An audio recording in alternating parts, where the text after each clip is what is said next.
that's another option. So the assumption is this microphone will pick up. They'll pick up everybody in the room. Even from distance, wow. Pretty good. That's why we love using these, because it's like, Yeah. it alleviates having to give one mic on one person or pass, we used to have to pass a mic to everybody, and that, some people didn't want to like Oh, yeah. talking to it, but this picks up everybody in the room, That's so remarkable. unless you're whispering in the back row or something, you'll be fine. Okay. Everybody Very speak at a cool. normal volume, should pick you up. So it just gets everybody hot mic in the room. Be careful what you say. Exactly, yeah. So you, in fact, that's a good point. We might want to just go ahead and we could probably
On mute. All right, there you All go. right, thanks again.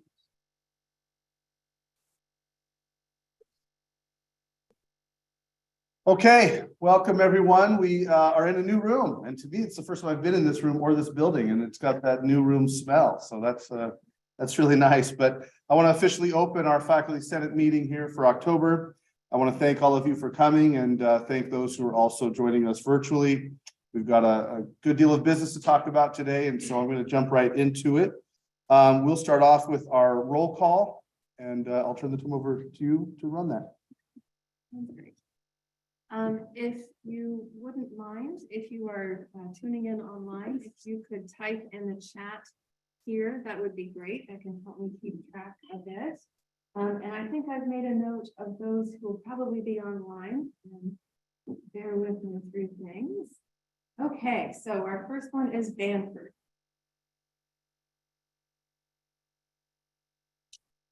Okay, how about Barrett?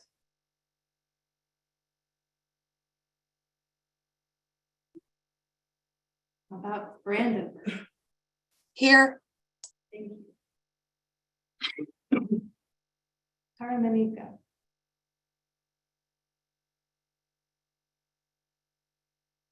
Carmack. Great, thank you. Chambliss. Thank you. Chang.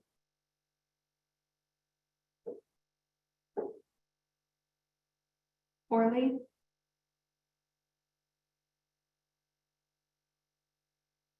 Croft. Thank you. Davis. Thank you. DeWeese. Dutt.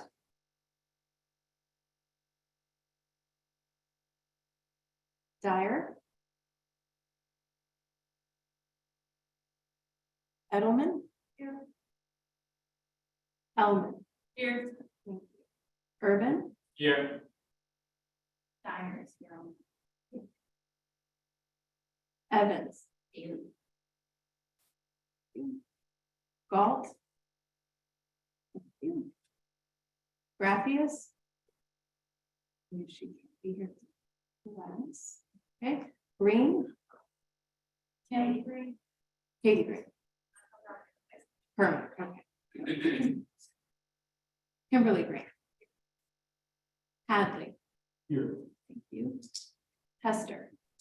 Here. Thank you. Yara Pazmino. Thank you. Khan. Here. Thank you. Nice. Here. Thank you. Kramer.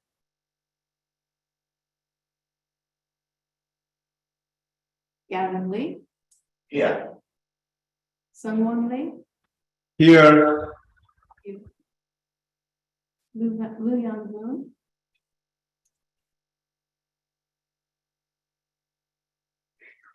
McKinnon. Here.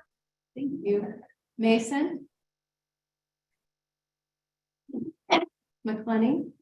Here. Thank you. McLean. Here. Thank you. Oliveri Parker. Here. Thank you. Overfield. Here. Thank you. Richter. And Riker. Thank you. Roberts or Glazier for Roberts. Yep, I'm here for Roberts. Thank you. Rollins. Thank you. Okay, Griffin for Scullin.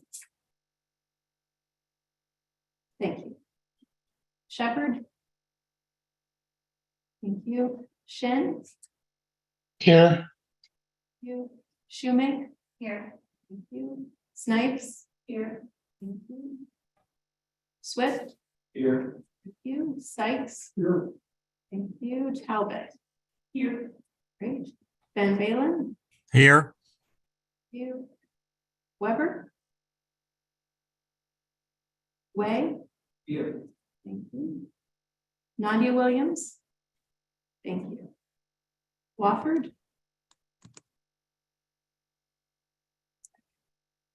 That Yoder. Here. Thank you. Great. Okay, thank you.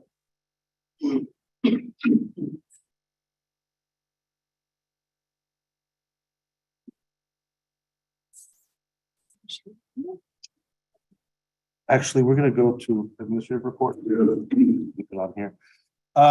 Minutes were approved for the last meeting, and I'll just make a note here that I will reiterate a little bit later, but we do need a quick turnaround on minutes this time around, so it's by Monday, right? We need to have the minutes approved electronically, so just keep that in mind as those minutes come out to quickly go through them and give us a response on that, a vote. We're gonna have now our administrative reports. We're gonna hear first from our president and then from the provost. Thank you. I hope everyone's well this afternoon. I've got a few things to share with you. I spent most of this week with the Board of Regents, so I figured I would start there. Well, that's a light agenda compared to a normal Board of Regents meeting. We spent most of our time at Dalton State this week. So I'm going to share just a couple of outcomes from that, and they'll inform, I suspect, questions later. One, the primary focus of almost every Board of Regents meeting right now, outside of just policy, is data. There is little interest from Chancellor Perdue and little interest from any member of the Board of Regents for us to do anything unless there is kind of a either quantifiable or qualifiable data behind it. That makes that constrains some activities, but more importantly, it informs how we have to approach taking on new activities. I share that with you because the USG is going to be committing itself to being that data analytics and data gathering source. So us presenting data is going to become, maybe as important or perhaps less important than the data that our activities are producing and that analysis being spit out at the USG level. I share that with you because it changes the argumentation. It will, I suspect, change process as well, because we were the ones as universities who used to present data sets, and now those data sets are going to be presented to us. I'll also speak, and I know Dr. Preston will speak to budget as we go through a realignment process. One of the other big takeaways from this week, and we had a lot of time for conversation with other presidents and other institutions. So the type of enrollment changes that we have experienced here are systemic across the USG. They are also systemic across the country, we know that, but specifically in the USG, because we're going to see census data come out soon. And when we do, we're going to see that there's a lot of institutions, even though those that have been successful in growing or keeping stable their enrollments over the last couple of years, we're going to continue to see those systemic declines.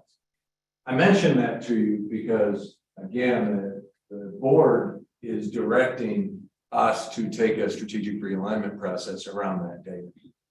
They will, to simplify it, they'll say, if you are in service to this many students, then that should be aligned with the scope of your organization. If that shrinks or grows, that alignment should continue to be adjusted. That is a different economy than we live in, because we used to have a couple of years to figure that out. We don't have a couple of years anymore, and those that I report to really aren't providing us that type of space. We're going to just simply have to move faster, make decisions more quickly, and then take action that's going to result in a resource realignment. There's going to be a lot more information coming out about that as time goes on. And the realignment process that we're involved in right now, and that so many of you are assisting to drive, is the prescribed process that is being replicated at institutions across the USG.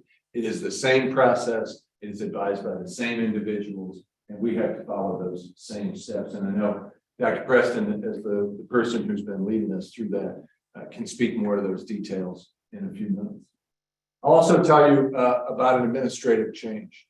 Anne-Marie Eads resigned her position as Vice President for Administrative Services. As a result of that, we took a pause. What I mean by a pause is when we have a change at the executive level like that, especially with somebody who reports directly to me, I usually take time to learn. I want to know what I don't know, and I want to take a little bit of time to go and kind of spend time and investigate. So we are going into an assessment period for about 2 months. I said 30 to 60 days, but I think it'll be a bit closer to that 60 days where human resources, emergency management, and facilities and sustainability will report directly to me. That will be Jeremy McClellan as the AVP for Facilities Development and Sustainability. Terry Walthour, who is the AVP over Human Resources, and Michael Nelson, who's the Director of Emergency Management. Dr. Preston will have Kirk Inman, who's the Chief Information Officer over ITS, reporting directly to me. Now, normally I wouldn't necessarily hand off a piece of that, but given Dr. Preston's background in computing and the need to optimize technology in our infrastructure for teaching, learning, research, and the like in ways that I'm not sure ITS has been built to do at UWG. And what I mean by that is there's a difference between running infrastructure and being integrated into the work that you all are doing. We'd like to be able to assess and see where that lands. So after that, the end of that assessment period, we have a chance to really understand what the landscape looks like. We're going to figure out what the next iteration of that organizational chart looks like. And I'll report back to you in a month and tell you kind of where we're at in that process. Let me share some good news that we just got less than 24 hours ago too. The Department of Justice yesterday, knowing that we are in an era where mental health is probably one of the most important types of glue that's holding humanity together. Carrollton City Police Department in Carrollton City, about a year ago, had formulated a crisis intervention team. It's a police officer who's also trained as an EMT, coupled with a crisis intervention counselor, riding around in the same exact car and responding to the same types of calls that police get. The difference is that most calls that have some sort of mental health issue, somebody in crisis, somebody in stress, result in an arrest. Out of all the calls they've made over the last year, if I have my statistics correct, as of a week ago, there was one arrest, and everything else was an intervention that resulted in something else, right? Somebody getting help because of that crisis intervention. Well, yesterday, after Chief of Police had applied for a grant with the Department of Justice, UWG was awarded a $209,000 grant for us to support that type of crisis intervention program inside of our community so that we can merge together those resources a little bit and know that our student population is being responded to by that crisis intervention team as well. This will allow the city, in partnership with the university, to expand that service model in ways that will, I think, pay dividends for many for a long time to come. I would suggest that is the model for part of the model for policing moving forward. After we moved into that crisis intervention space with the city of Carrollton, Speaker of the House for the state of Georgia announced his strong support for that. A lot of money in the state of Georgia has been dedicated to those types of approaches, and you're seeing other communities adopt similar models. My hope is that we might become a producer of talent on the crisis interventionist front, because that's where the strong need is going to be moving forward. There's very few people who are equipped and skilled in that particular area right now, given but that is a great grant to receive, especially with a discerning agency like the Department of Justice that isn't always that friendly to institutions like ours. So certainly proud of Chief on that. If you go into Boyd, you'll also find a new space in there called the Garage. There's been a multiplicity of people who are working on it, but now it's finally done. You might remember a few years ago, the federal government awarded Carroll County with a grant. And that grant was for entrepreneurial space, became the Burson Center. Inside of that space was something called the Tinker's Box. Federal government funded a lot of equipment that was going to go into the Tinker's Box for entrepreneurs to be able to have essentially a maker's space. The hope was that the university and students would become part of that. But the Burson Center, for those of you who don't know where it was was in the middle of nowhere. And when you're in the middle of nowhere, no one shows up. So we have taken on that grant, moved that maker space to campus, and now it is a UWG asset.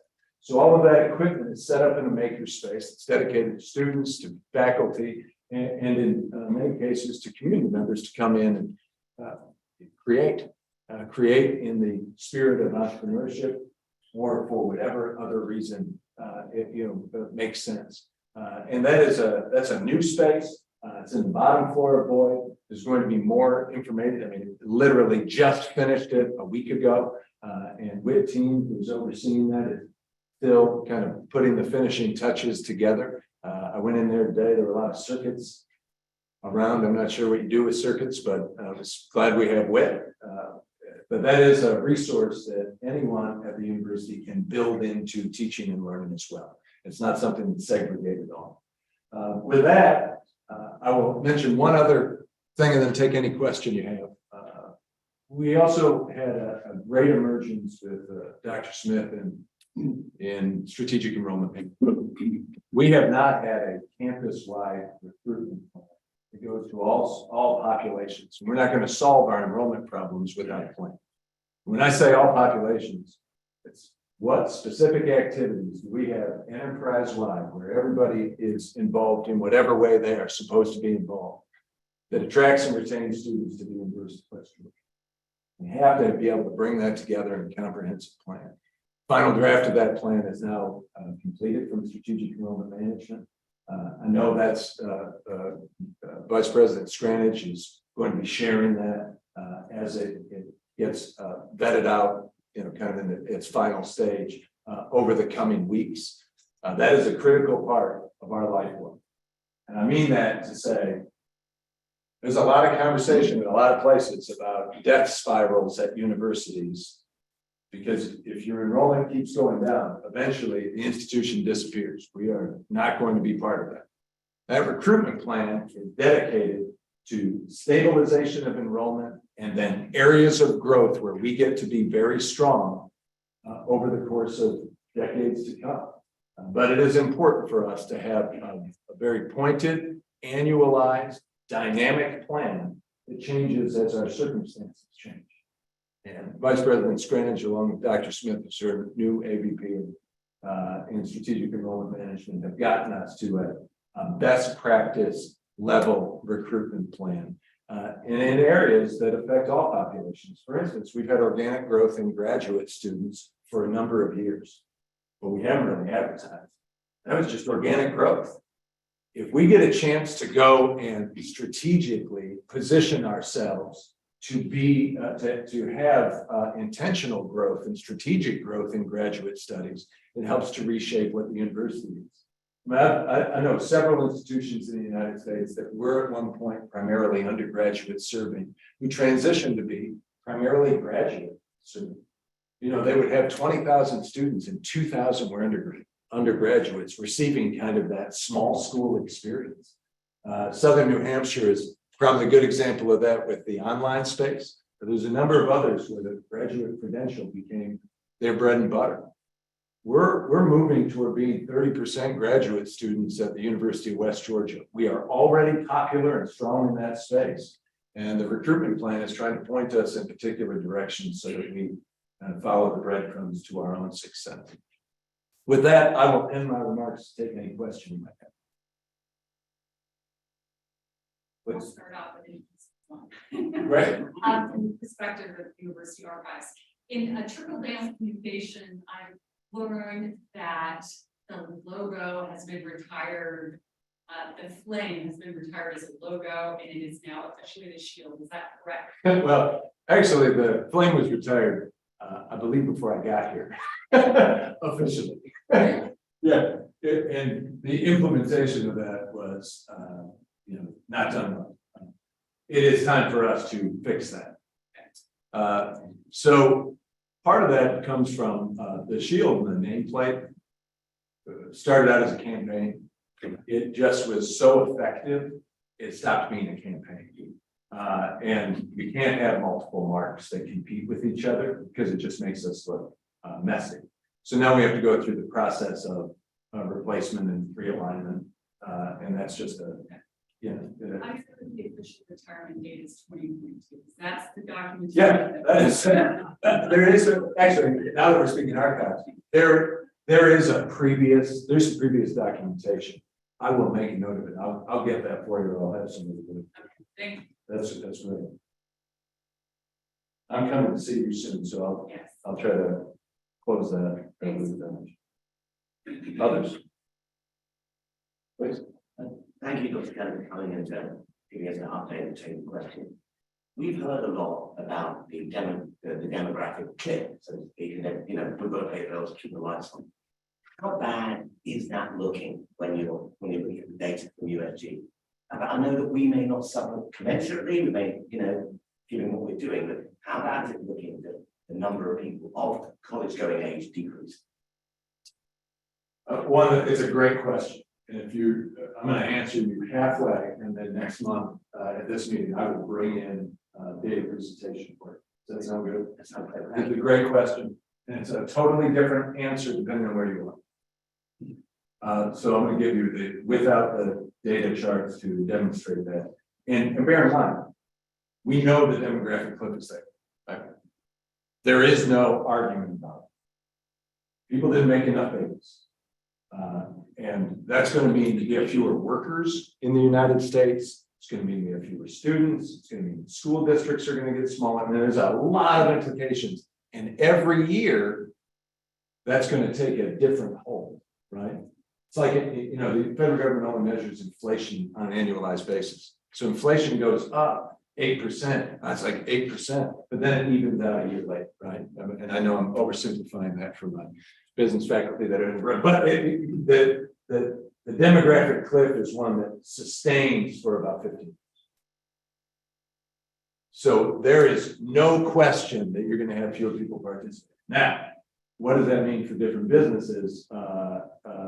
Is still being determined. What does it mean for us? We're in a state where the population is growing. It's not growing because we're producing a lot of humans, although I suspect we are. We have an influx of people from other states who are deciding to come and live in Georgia. I am from Michigan. My brother and sister-in-law live in Georgia. My mother and father now live in Georgia. Everybody from Michigan eventually will move to Georgia. Yeah, I know this. So I say that because we are not going to get hit as hard as some of this. A place like my home state is experiencing depopulation because people are moving somewhere else, and they're experiencing demographic. And you're going to see some more pronounced results in states like that, and in the Northeast. The Midwest and the Northeast are the ones who are kind of getting the worst of it. The South is probably getting the best of it, along with, say, California. But I want to get the data. So how bad is it going to be? We expected that around 2026, we would experience what we've been experiencing the last 2 years. Except the last 2 years have been about choice. And that was going to be about, there's just not enough people available. So everybody's going to start competing for out-of-state students at a totally different time. And that includes us. Remember, a few months ago, I updated you. I went to the board and said, I don't think it's fair that some universities have out-of-state border waivers and we have Alabama. Why is it that Valdosta State has access to Tennessee, but we don't? So now we have out-of-state border waivers for Alabama, Tennessee, North Carolina, South Carolina, and Florida. And we are focusing in certain communities that make sense for UWG. We are going and marketing and trying to recruit students in those areas. You all know I came from Greenville, Spartanburg area in South Carolina. The cheapest university in South Carolina is $4,000 more than the University of West Georgia in-state tuition in South Carolina. Right? So there's an opportunity. There's going to be a big push toward international. That market is going to change dramatically because China is building an Ohio State every 2 years. And what was a huge in international population in the United States from China it's not going to function the same way. And U.S.-China relations have been unfriendly enough that That's not going to turn out well for enrollments, right? We can't rely on that. There are other nations where we are still a great destination. But there is no question that we are going to have to diversify, and not diversify the way we talked about it in 2000. I mean, if we don't start figuring out how to offer programs hybrid, not just fully online, but hybrid, on the weekend, things that are convenient for 35-year-olds, micro credentials, other types of teaching people in ways that they can receive it. If we're doing what we're doing right now, we hit 2026. There is no question we are going to be a smaller university in America. The demographic cliff is going to change things. Now, we're already experiencing that, but that's just going to be an added stress. The recruitment plan that I just mentioned takes all of that into consideration. It anticipates all of those changes that are coming and have already come. We got to get really serious about the fact that our industry got really tough. And I say that, I was just back in Michigan for my niece's wedding. I only have one niece, and love the fact that I got to see her give me. But it was in my hometown of Flint, Michigan. When I grew up, everybody talked about how, it's great, I'm gonna go and work at General Motors. My dad worked at General Motors. My mom worked at General Motors. My grandpa worked at General Motors. My grandma worked at General Motors. And then they went from 80,000 jobs in that city to 8. And then everybody sat around for 25 years going, what happened? GM's never coming back, right? We've got to be thinking differently because the demographic cliff is going to shift things pretty dramatically. Now, here's the variable we don't know about. We have so many people opting not to go to higher ed.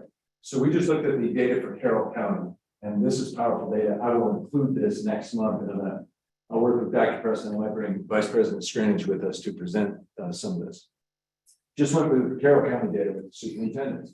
If you're in 2010 and you were attending Carrollton City School, bear in mind, our largest drivers for student population at the undergraduate level are coming from this region, right? By the thousands. So Carroll County, you get a couple thousand. Coweta, get a couple thousand. That's a big drivers. 65% of students who went to Carrollton City High School attended college. It's about 60% in the county high schools in 2010. Now it's 50% from Carrollton City School, and just under 50 at the county school. So it's a slightly larger number, but the percentage has dropped every year since 2010. Now, I'll go, if I was looking at, we were looking at data like that years ago, and we didn't know, at the universities I was at, we didn't want to pay attention to it. I kept going, it's data. We all talk about data until we don't like the data, and then we don't want to talk about data. Well, now we're sitting here going, I wish we were talking about data. That is the scarier demographic cliff from my perspective. Because we got a whole bunch of people, a generation of learners that are opting out of higher ed. And I will give you the other one that came out yesterday, which is aggregate and average ACT scores and SAT scores across the country. And they went down. So now you're seeing the learning loss that came up in the pandemic, where I know we all pivoted, we all said we went online, we did not do our best work. And when we don't do our best work at higher ed or in K through 12, people are going to suffer, and we're starting to see those results.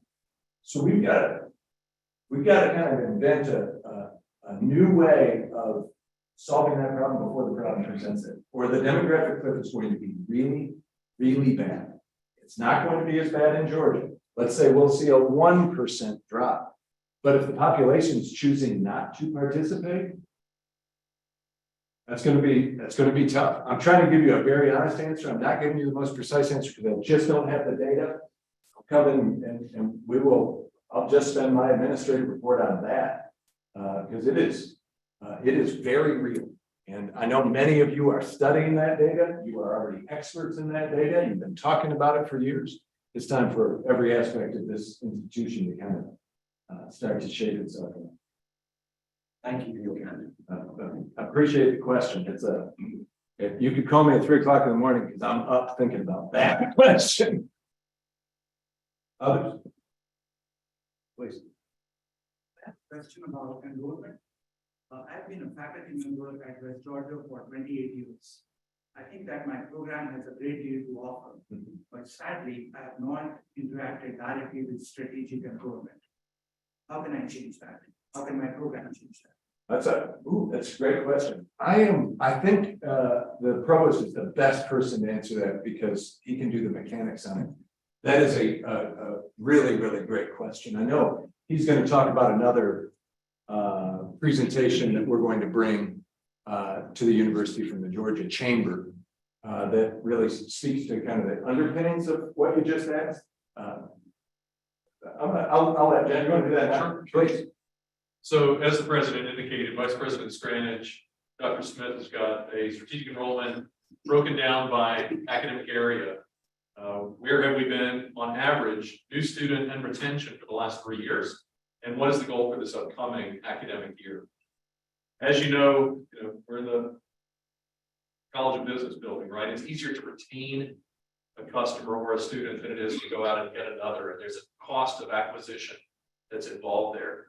So the next phase of this, based on the projected analysis that SEM has done on per academic area, including out of state with the in-state tuition waivers, what are reasonable targets for retention and enrollment? And the next phase of that is going to be working with the deans and the department chairs and program coordinators on now what are the action steps to get this. From an analytics perspective, we say we're going to grow by 30 students in this area and 10 in this, and we're going to hold flat in another. So what are the steps that are going to be taken to achieve that? The deans have already generated a draft of that. As you can imagine, some are bullet points, very focused. Caxi did a fantastic job enumerating specifically by area. Here are events, Ethics Bowl coming up, right? And that has a direct impact, for example, on philosophy, among other areas. So there's opportunity for very targeted events that we host. Dan, you and I were at the observatory, a week and a half ago. Fantastic experience. First time I ever saw the rings around Saturn. We've got an amazing ability and a facility there that if we bring people to campus, that's going to influence physics and other enrollment to get young people to campus and see what West Georgia has to offer. So more details to come, but we are activating that. We've got potential students on campus on the 29th. And a lot of activity around that, what's going to happen in 2 weeks from tomorrow. So more details to come. Can I add one other element? I'm doing the 3 SAC COC offsite reviews. Every SAC COC accreditation team has to have a president on it to do the kind of the presidential portions. And we are the least likely people to participate. I think it's really, really important to participate in that for one, just to be a good citizen, but for our industry, but 2, you get a chance to dig in deeply to other institutions. So you always do that in categories of or sectors of institutions. So I would not be on for the University of Georgia, right? It would be an institution that is similar to ours in the 11 southern states. Curriculum is one place where you can dial. The only people who can do it is they're in the academic department. You either dial into where is the puck going to land, escape that way, or you dial into whatever we're doing now. And having just finished 3 of those, you had one institution that was, every academic unit saved, and they were large universities, so it's a lot of academic units. Everybody was skating toward the puck on their own. They were not waiting for somebody to come in and go, hey, here's the next new thing you should do. They kept coming out and just going, hey, we're inventing the next new thing. And that can only come out of an academic department. And then you had some others experiencing enrollment challenges that for a lot of reasons, but they were, you didn't see that type of activity at the curriculum level. It's much more staid for long periods of time, unchanged. And that is, I believe that innovation space is going to be kind of a standard expectation for faculty clusters moving forward. That we're always kind of thinking about the future, and that's a space, especially in your space, where we can jump on that. In fact, speaking to a lot of our science majors, when I get a chance to talk about what happens after graduation, they come back and are talking about careers in things that I had never heard of 5 years ago, right? I want to be a synthetic chemist. That's Parker. So he jumps out at, I want to be a synthetic chemist or go to medical school. And I went, oh, that's so sad that you have so many good options, right? But injecting that post-graduation consciousness early in the area of study so people can make sense of it that's an expectation of students. If they're 19 years old or they're a graduate student at the doctoral level coming in here, they expect that we're going to make their life better afterwards. Injecting that discussion in, starting to shape departments around delivering that is another key component of that can only be controlled inside of the academic year. Thank you very much. Thank you. Other questions for the president, including online, anything that's come across? Okay, thanks so much. Thank you.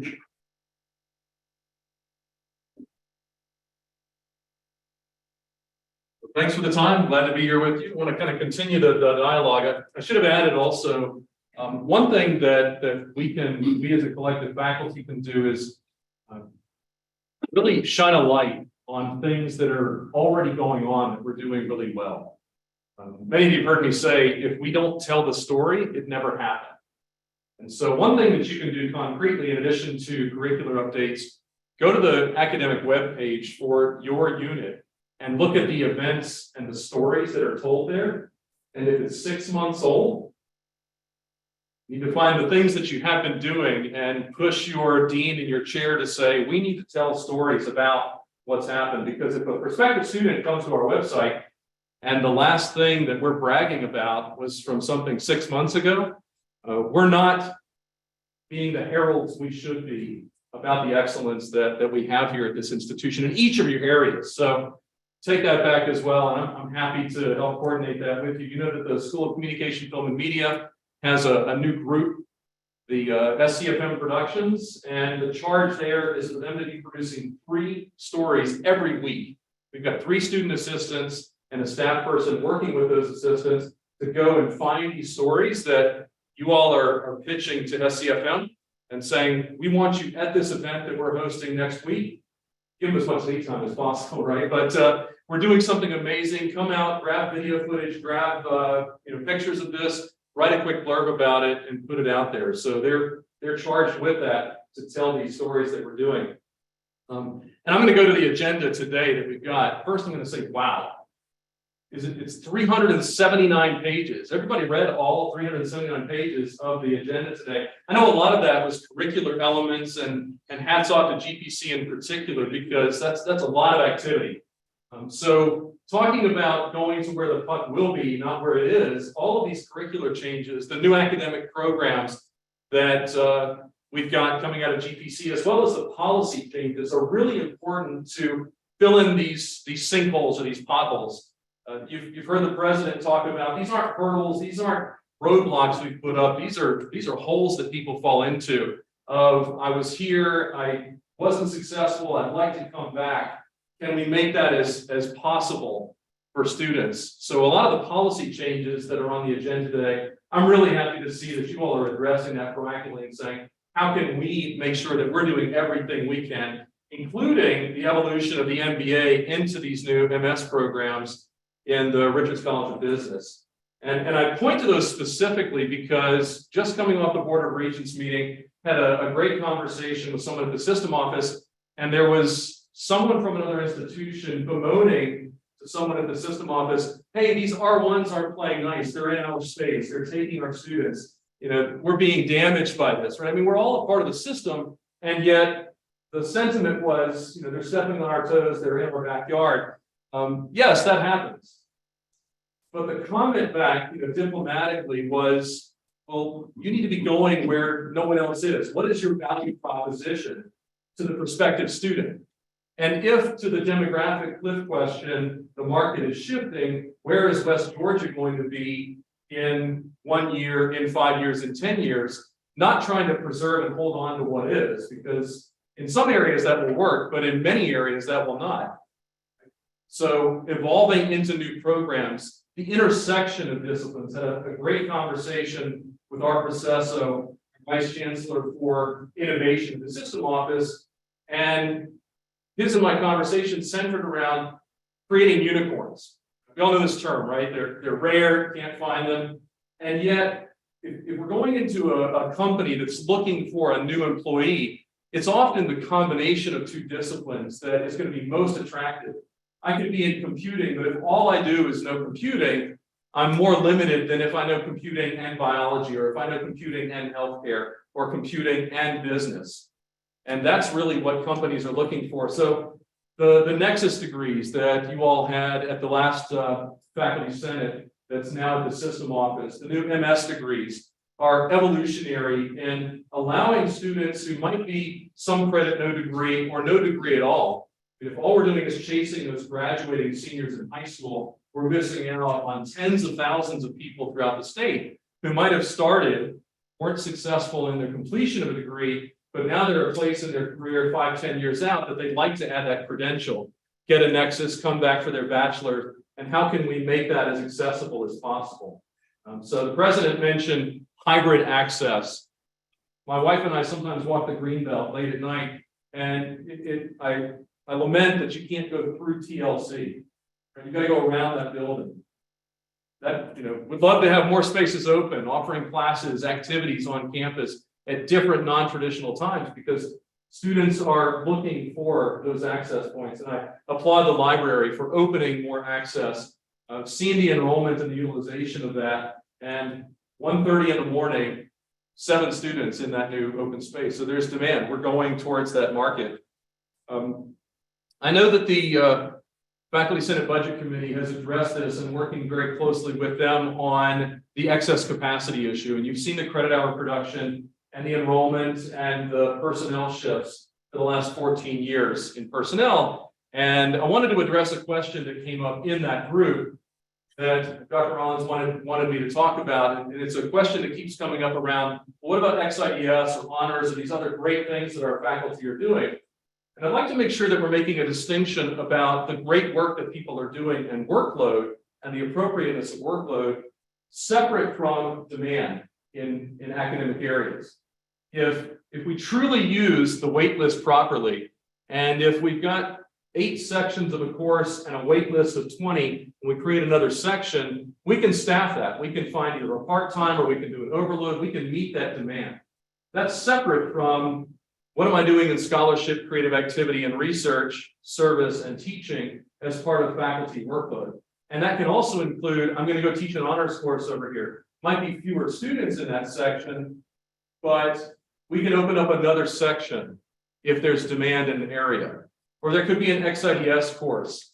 The other is in languages where we've got different prefixes. And that's perfectly great for people to explore and do different things and teach honors or teach XIDS, where on the surface of it, that might be lowering my personal credit hour production, but that's fine. The overall institution, if we're using waitlists and opening up other sections, can still have enough seats for every student that wants it.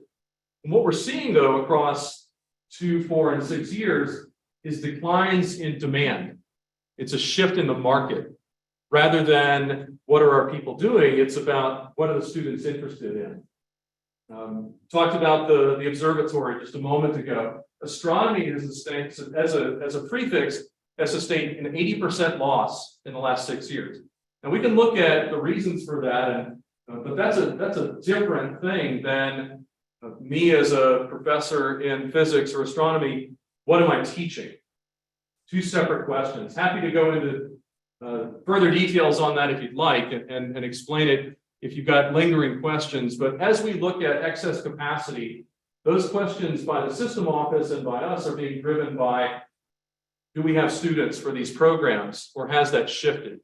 And do we need to, are there things within the programs, maybe prerequisites or other things that are tripping students up that we can modify? So I want to shift also, the question about marketing and where are students and going to where the puck is, not where it's going, rather than where it is.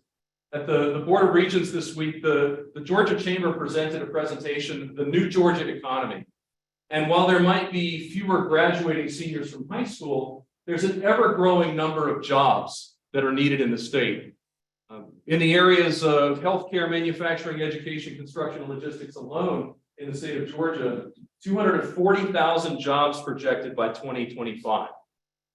And that'll be here right before we know it. So there's a tremendous demand in workforce for an educated graduates coming out of academic programs. If we're more liberal in looking at prior learning assessment, or going after markets of people that are already in the workforce but would like to add credentials to go into these areas, then I think we can, that's our value proposition. Different from another institution, whether it's a comprehensive, an R1 or a state, we can go after these different markets to meet those huge business needs throughout the state. Coupled with that, though, we need to be mindful of the ROI. And many people are questioning the value of higher education. I think everyone in this room believes in the intrinsic value of education. Otherwise, we would not be here, right? We poured our lives into this. We believe in it. We believe in our academic disciplines with passion. We went into them and dedicate our lives to them. But in an era where people are questioning, if I go to college for either 2 or 4 or more years, what's the payback? How much time, how many dollars am I putting into that, and am I going to get that back? We do need to be realistic about the graduates that we're creating, and are they prepared not only for careers, but also for being educated citizens. That's important to hold both of those things. It's not an or proposition, but preparation for careers is an important consideration that people are increasingly asking. Going off of, again, this Georgia Chamber presentation, by 2025, 37% of degrees throughout the United States will have a negative ROI, meaning I graduate and I will not be able to recoup that relative to not going into that program. That's a sobering reality. Again, it's a point of data. Now, we're all really smart, analytical people, and we probably say, well, what does that mean? Or what's the, is that real? Let's not try to deny that. We just need to know that we need to be responsive to these market forces and our programs that we're offering, and the opportunities that we create for students should enable them to answer that ROI prospect. And lest anyone say, well, it's only STEM that can return that ROI. There are all kinds of studies that talk about liberal programs that given either 1 or 5 or 10 years, those are the C-suite. So let's be realistic about that and honest that you don't have to be in a STEM program just to have that ROI. Every one of our programs can address that head on. And I respect that immensely. I do want to point out also that it's not just about the academic credentialing. Jonathan Hall was just on campus 2 weeks ago. I hope many of you were able to attend his talk, but we spent all day with him talking about momentum efforts that are going on here at West Georgia and the great work of our faculty and intervention, the Center for Academic Success, and the Momentum Year initiatives that we're doing. He was highly complimentary of how engaged our faculty and our staff are around student success and how we lean into the system initiatives. It's not just, well, that's something the state is asking us to do, but we've embraced that momentum approach. And we really believe that all of us have a role to play in engaging students and helping them from getting here, being successful that first semester, and then going on into the second and beyond. Additionally, looking at students that maybe they've already graduated, want to come back, maybe potential graduate program. Marty Davis, continuing education, working with a consultant in Pam Northrup to talk about what continuing education should be. And many of you all have taught continuing education courses. That's a great way to connect with companies. And for those of you that have done that and had people in local companies working with you, a lot of times you parlay that into internship opportunities for your students, guest lectures, and so forth. So continuing education in the new market in higher education can be an amazing catalyst and jumping off point for other areas of students, maybe for our graduate programs. So just want to give you a heads up that looking forward, I know Marty's going to have a great suite of things that he's presenting to us around what continuing education is going to be doing in partnership and a great asset to academic affairs in raising enrollment. Along the same lines, you heard President Kelly talking about the IT shift, the ITS shift. And you know that we've got AV in our classrooms now, D2L, and how we offer course content. Students expect that we've got anytime, anywhere, I can get access to my content. That alignment with ITS and academic affairs is going to pay off in a lot of ways. And I certainly welcome, and Kirk Inman and his team welcome your thoughts on what ITS can be doing to better serve academic affairs and our students and our faculty and our staff. But I'd like to spend a moment about one thing that I've charged Kirk to look into immediately is how do we unify equipment purchase, software purchase, and the ability for, if your computer goes down, we're not having to order it and wait 2 weeks, 3 weeks, whatever it is to get a replacement, or if we're in a lab. A modern university should have the ability to swap that out in about 2 hours. Maybe 4, right? Given some transit time.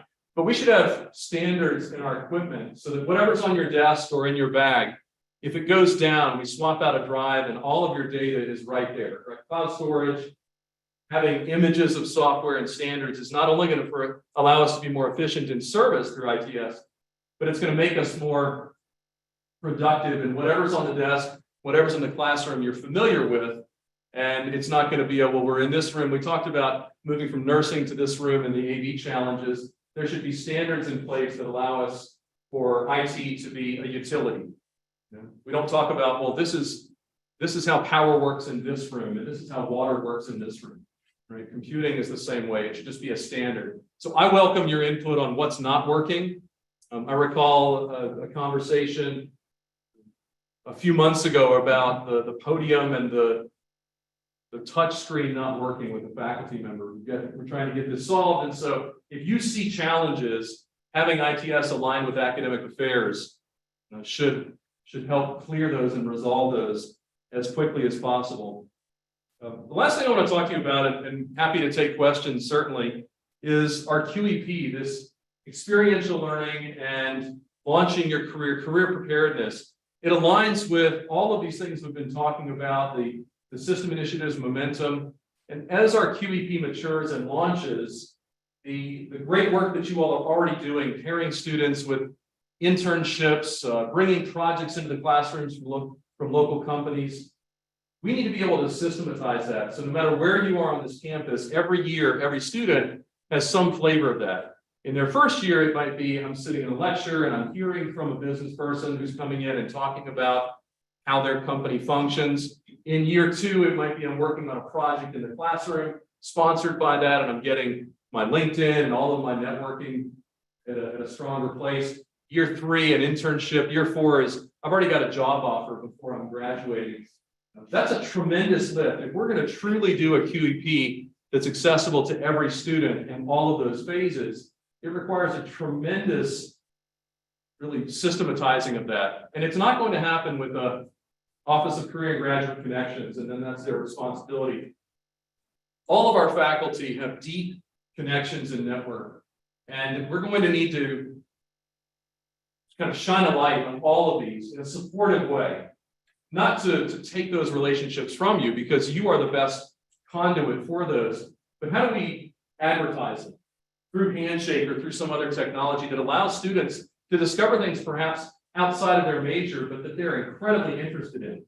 I might be in a different building. I'm not in political science. I want to go to law school. How do we mentor those students and connect them with the opportunities in even regardless of their academic discipline? So I welcome your thoughts on that. How can we do that successfully? But as QEP matures, scaling that for every student is going to be a key component. I commend that working group that's doing that initial thought exercise now. And I present that to Faculty Senate because it is truly an institution-wide endeavor. It's not a working group off to the side. It's going to take all of us to make that successful. Co-curricular maps that each academic program now has, and a ready, set, go model of what am I doing in my early courses, my mid courses, my later courses, provides a roadmap. Many of you have heard me talk about kind of the aunt or the uncle that has gone before in higher ed and they can mentor a student. We want to codify that for every student, regardless of the support that they have around them. They've got West Georgia in their corner, able to advise them from day one, what should they be doing and how should they, what kind of trajectory they should be on, so that when they do graduate, they've already got 2 or 3 job offers and they know exactly where they're headed. With that, happy to take any questions, clarify anything. Yes. Thank you first of all for coming and also working with Jeff and me on various issues in a smaller group. Thank you for that. Absolutely. A couple of things. I'm chair of facilities and information technology. As you know, a couple of things in my committee when we had a meeting with a bit concerned about. I just like you to the merging between IT and academic affairs seems to have a lot of potential benefit, but it wasn't run by our committee. And I wondered if it was applicable during the summer or. That has not been done. That's part of that assessment period. Oh, okay, so could we have, okay, so we might have Kirk come and talk to us about it. Absolutely. That would be a good idea. So I'd love to connect in with, we met just down the hall, I think it was on Friday, with the ITS. Out of respect, wanted to have that conversation with them, but it's absolutely, want to have that with the faculty working group, or excuse me, the faculty senate committee. And again, hearing from all voices, how can we really leverage ITS to be an enabler and help us do, again, all of our jobs so much better. That's great. Thank you very much for the opportunity to speak to you about that. I thought it was fairly complex. Thank you. Thank you very much, both of you. And just one other question, a concern that somebody raised. I don't know very much about this at all, so maybe a problem, maybe isn't a problem. The cutting of the size of the Google thing. Yeah, there you go.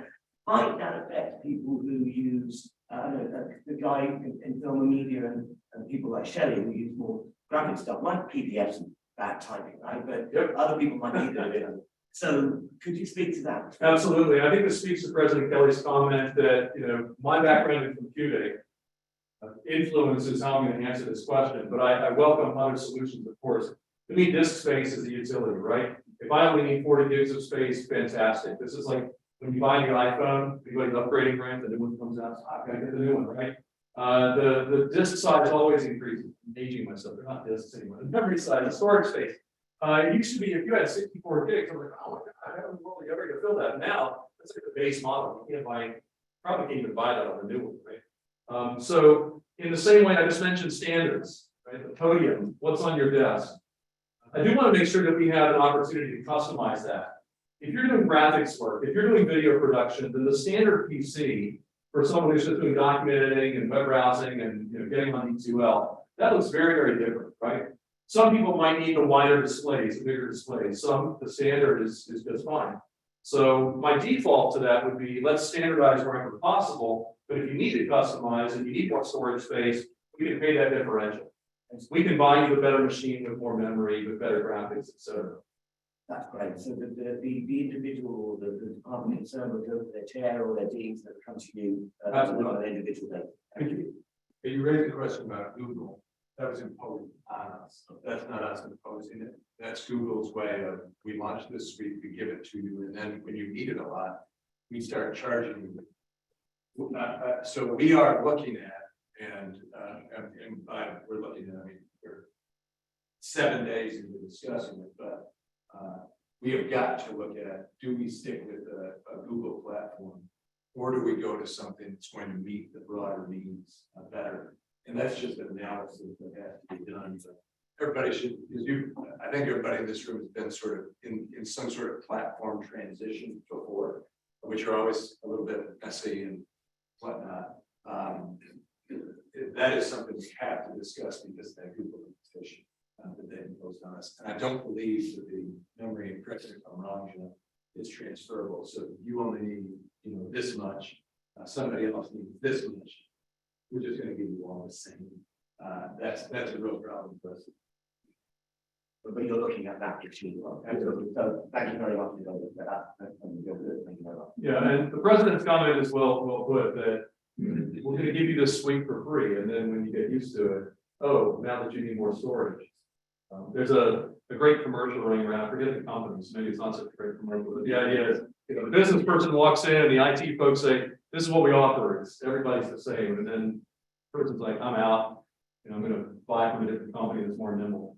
If you need 40 gigs and your colleague needs 400 gigs, we've got to have a solution that works for that. We don't want to spend 400 gigs for everybody, right? That would be a waste.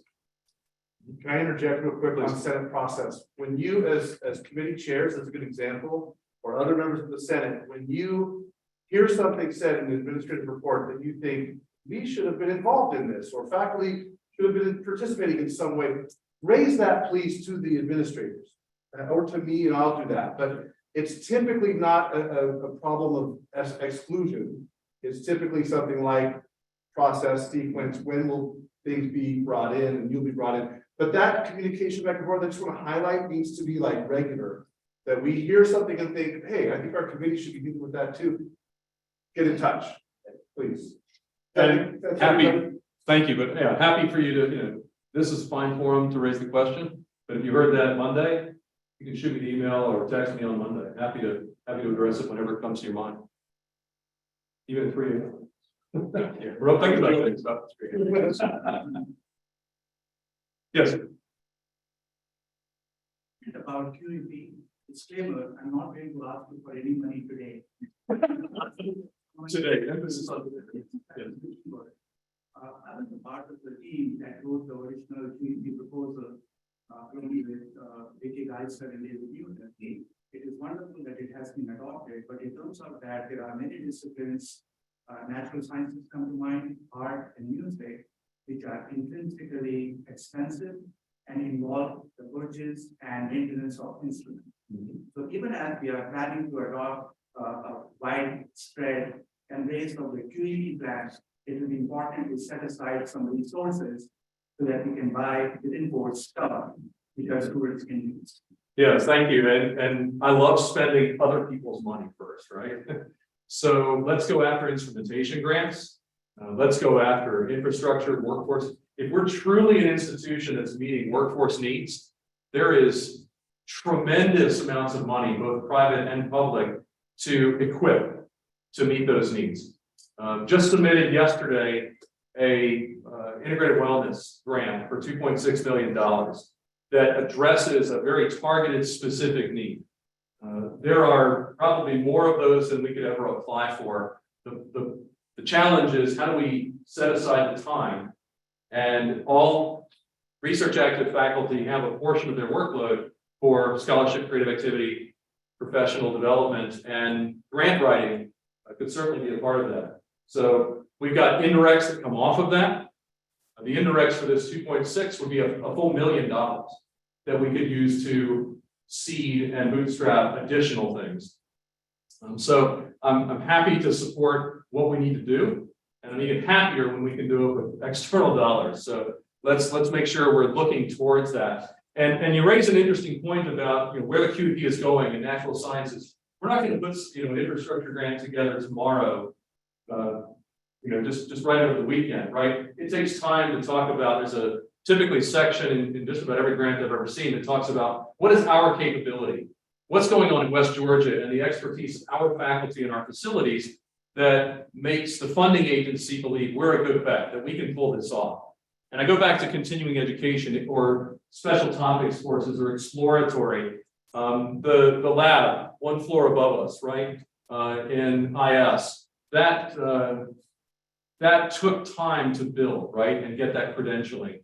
And so back to your earlier question of what can faculty do for currency and relevance, you all are experts in your domains. And so where should we be going? What should we be exploring and have bandwidth to do these things so that 2, 3, 5 years from now, we are submitting competitive grants. We're creating new courses, new academic programs because of what we've done for the last 3 to 5 years. So we will absolutely ensure success of that QEP. And if we can do it with external dollars, all the better. Follow? Very briefly, I appreciate your reference to external grants. And I would say this, that my program is actively engaged in attempting to submit 2 grants come this January, and we should absolutely do that. I only request, and my colleagues will request you to have some money set aside for maintenance, for example, over the 10-year period where we have an instrument. Yeah, completely agree. And if my memory serves, you were talking about the same thing as I was interviewing, right, 2.5 years ago. So I'm committed, I was committed then, I'm committed now, that if we've got instrumentation, we need to be putting into the proposal maintenance of that. We can't just have a great piece of equipment and then it sits there. Previous two institutions ago received $2 million worth of equipment. And the provost at the time, I remember him saying it was the most expensive gift that the institution ever received. Maintenance and the personnel around this equipment is often the dominant cost. It's not the devices themselves, it's everything that goes around it. We need to plan for that in the proposal. And as an institution, if we're going to go after, we need to holistically think of total cost. So I completely agree with you, and I'm committed to that. Yes. That's wonderful news, and the same might go for the Baruch mentioned music and theater and the SAFA funds that need replacing. Since those were the funds used by those programs to create their events, build scenery and costumes and stuff. Is there a way for that to also be funded? Externally, it's, I mean, yes, we can. I hear you, right? So internally is probably where that's going to come from. And historically, academic programs have relied upon student activity fees for what I would consider should have been operating costs as a base for those academic programs. You and I talked about crossfading and making that sustainable. As we look at excess capacity and adjusting budgets, we need to get to par for where the size and the scope of the institution should be. But we also need to shift the economy in academic affairs to be able to do these things. I refer to the bullseye and the strategic priorities. Yes, we need to take care of today's business, and I would say what had been those SAFA funds doing operational costs in performing arts and other spaces, we need to invest in that, but we also need to have the bandwidth for what's next. What are we investing in those outer rings? Yes. I was wondering if you could update the sense a little bit about current budget cuts, specifically as they concerns with colleges that are going through the process of producing proposals for that. While there's some renewals happening already, I think there's a bit of a confusion, at least in some colleges that are concerned about these budget cuts, in how far those work separately, non-renewals versus budget cuts that are sort of being proposed and worked out. So the charge to the deans, and this goes back to December of last year. The first round of this was, where are we economically and different areas of growth and decline? And we had 28 vacancies in the last fiscal year. We have redirected funds. We've hired, I believe it was 12 positions and backfilled some others. But the normal cadence of a healthy institution, you've got people going on, retiring, going to new positions, et cetera. So it's not abnormal to have vacancies come up. The question is, do we need to backfill those because it's an area where we absolutely need to preserve resources, or is that an opportunity for us to redirect into another area of growth? So it's every year we're continually looking at that. For this current cycle, those are two separate things. Right? Non-renewal comes after. There could be a number of reasons for non-renewal. It could be that the person isn't performing, and that's a separate issue. But the USP is asking every institution, and there's we have gone through a number of meetings where they presented the process to us. There's a very formal HR, legal become involved, and we submit a document to the USG for them to examine what are the proposed non-renewals. We are not at that point, and different depending upon your position, whether it's a tenure track or a tenured or a lecturer, senior lecturer, instructor, and how long the person has been with the institution, that directs how much notice must be given before a non-renewal is issued.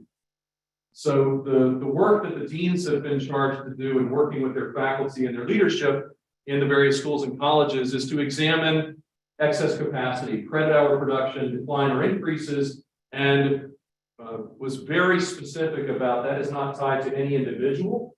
That is, what should the appropriate size of this program be?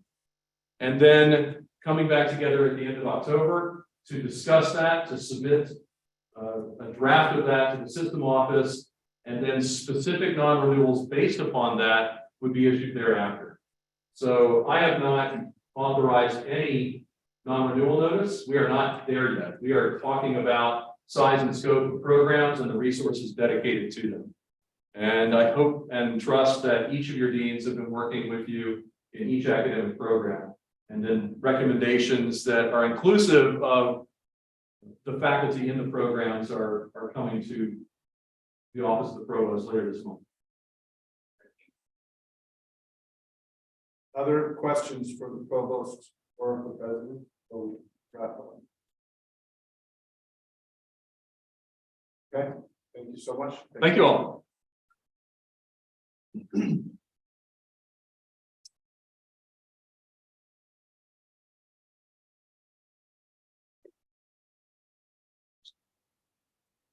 So, gonna take just a moment, kind of to process, kind of sit with each other for a moment.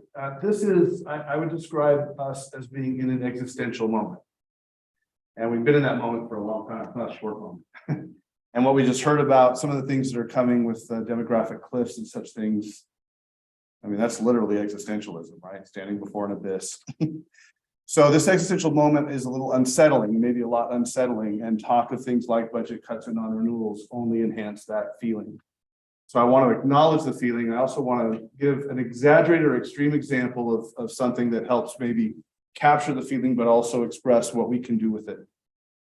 Elie Wiesel, when he and his father were being transmitted from Romania, where he grew up, not knowing they were going to Auschwitz concentration camp during the Holocaust, when they stopped at a transit station, the father decided he needed to use the restroom. And he went and asked a guard, "Where's the restroom?" And the guard hit him in the head with the butt of his rifle. He fell to the ground and he crawled back over to his son. This is where the things that worked and made sense and were reasonable before no longer do.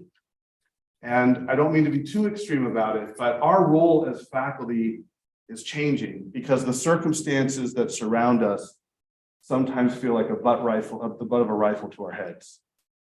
And I don't have the answers for how we adjust and how we shift and change and adapt to the circumstances we are in.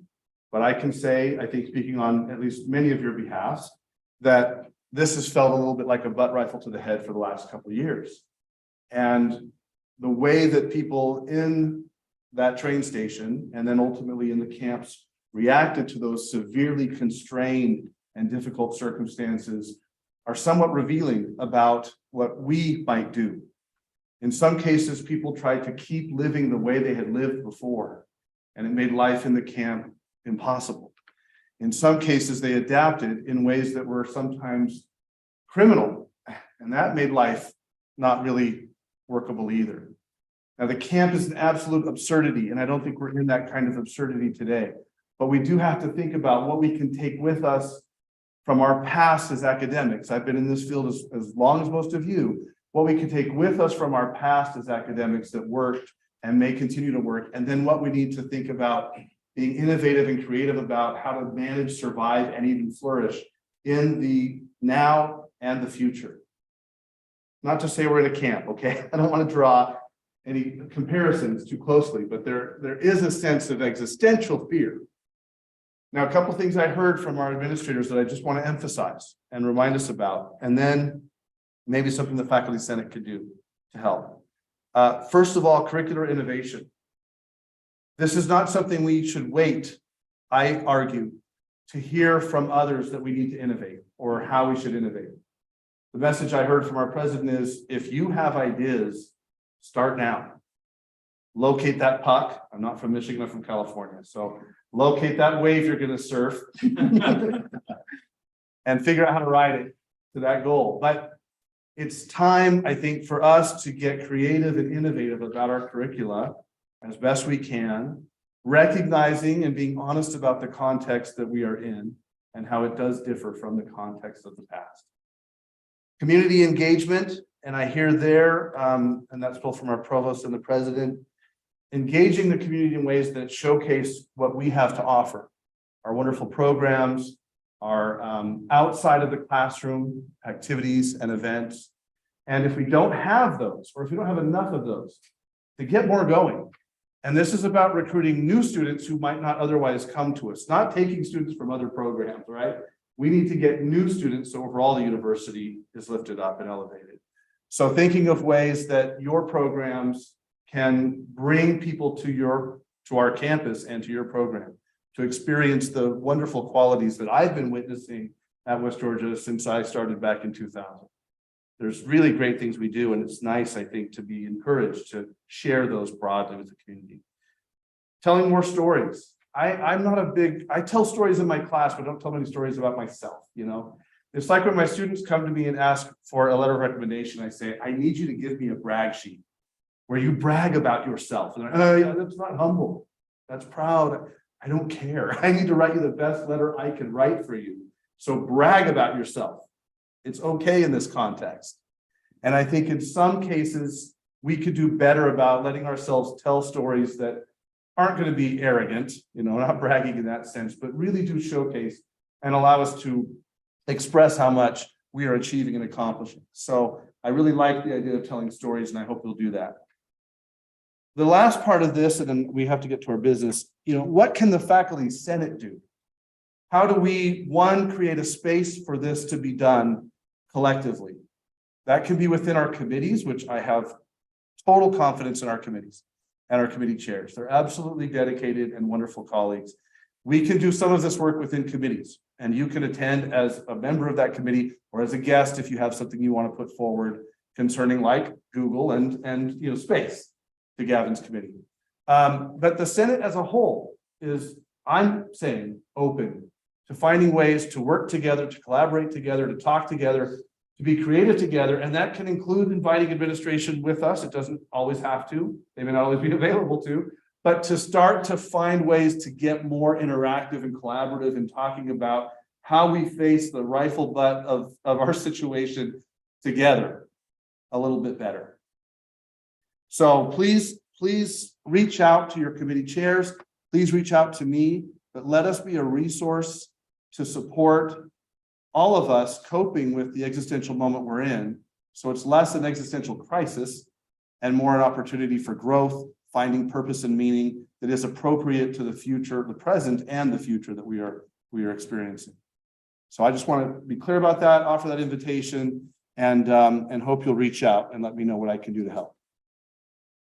Comments or questions? Okay. You put the oh, I'm going to change the order around a little bit because we do have some action items that need to be addressed. So we're going to start off with UPC and then GPC, and then with the time we have after that, we'll get to the other action items, and then committee chairs giving short reports, if you don't mind, as we get near the end. So I'll turn it over to you.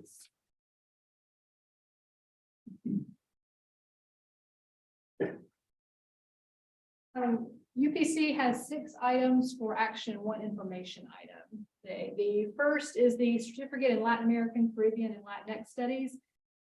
This is a standalone certificate requiring a total of 15 credit hours. It aligns with trends and demographics and academic focus on the region. The proposal also arises out of student interest that's been expressed by groups such as the Latinx Cultural Society. The Latin American Studies minor here at West Georgia has been dormant for some time, so this certificate offers an option for students interested in the area. And the proposal can be implemented with existing resources. Are there any questions? We're ready to vote? All right, so all in favor?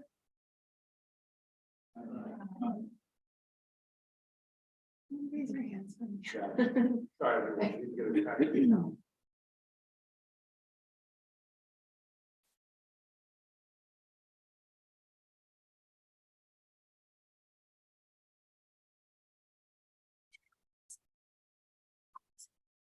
Right, so Yeah, so okay, got so, it online, so okay. make sure. Any opposed? And any abstaining? Okay. So we did go on. Okay. Next, we have a program revision from geography, and there are two changes here in this request. They both pertain to the environmental sustainability concentration. First, they're proposing to change there's change in 9 approved credit hours that were being stated as 3,000, 4,000 level geography courses. They're proposing to change that to 3,000 to 4,000 level courses in any discipline as approved by advisor. And then second, they're removing the internship from the required courses, but keeping it as an option available for credit. These changes will make the program more interdisciplinary and remove barriers that have been affecting student progress and graduation in this program. Any questions for geography? Everybody ready to vote then? Okay. All in favor of the geography proposal?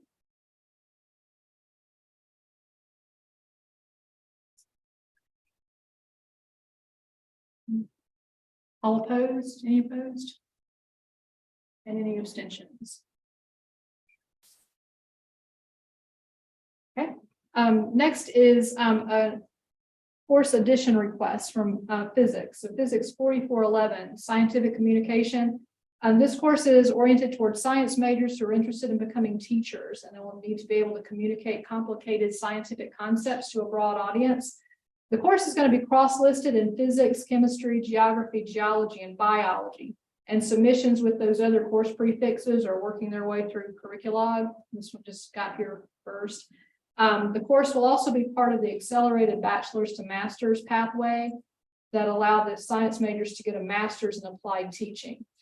For that program, this course will also be listed as Physics 5411, which is also on the agenda today from GPC. So in a future meeting, we'll see the same course with other prefixes. Are there any questions about this course? Okay, ready to vote? All in favor?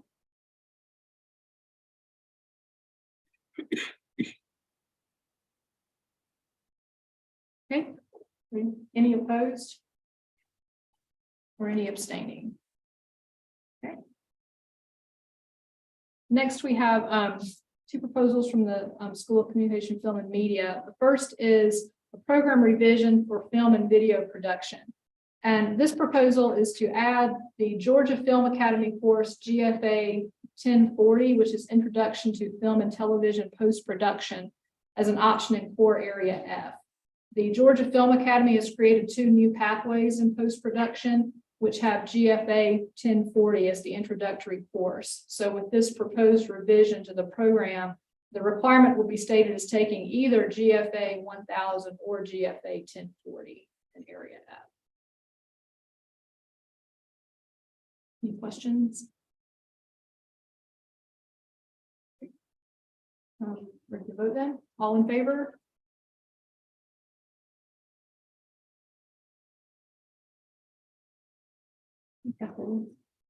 Any opposed?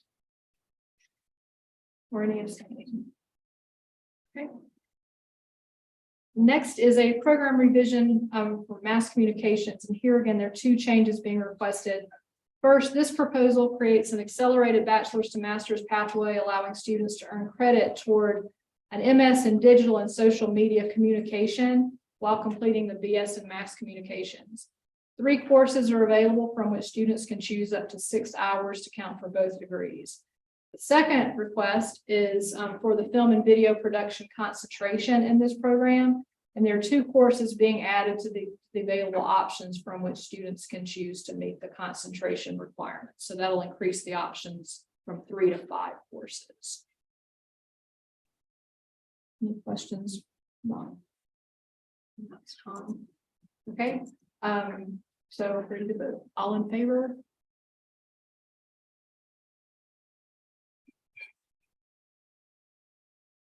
Okay. All right. Any opposed? Or any abstaining? Thank you. All right. So moving on, the proposal for adding a new interdisciplinary pathway, material science. from the Center for Interdisciplinary Studies. And this is a pathway that will lead to a Bachelor of Interdisciplinary Studies in Material Science, which is a field at the intersection of the physical and chemical properties of matter. It's a growth field with research and career opportunities focused on developing new materials for use in new technologies or engineering. The physics and chemistry departments provide the mentors, and they are the disciplines represented on the Pathways Administrative Committee. Any questions about this new field? Please vote. All in favor?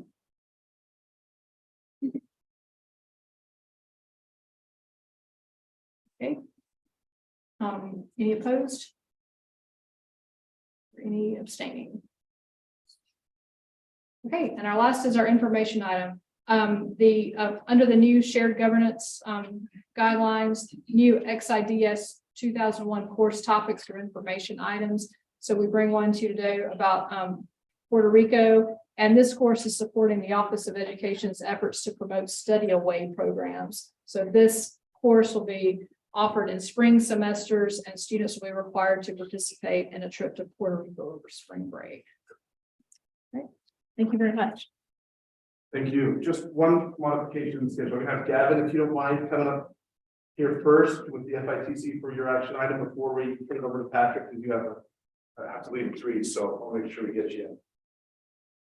I would like to apologise to Patrick and to everyone. My house is flooded and I'm staying in a series of Airbnbs, and I'm about to go into my 6th one. And I'm meeting the guy at 3:30, so I apologise for leaving. It's not that I'm lazy, all right? So, thank you very much. At the FITC, we had a good meeting.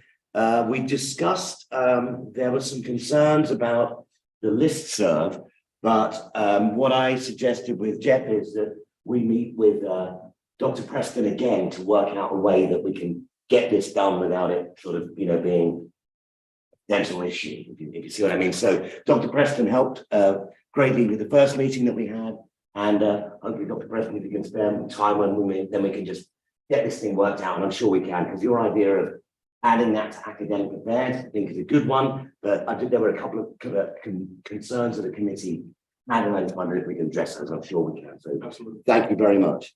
I've had a group of people, a lot of faculty members discussing a concern about the Townsend parking lot.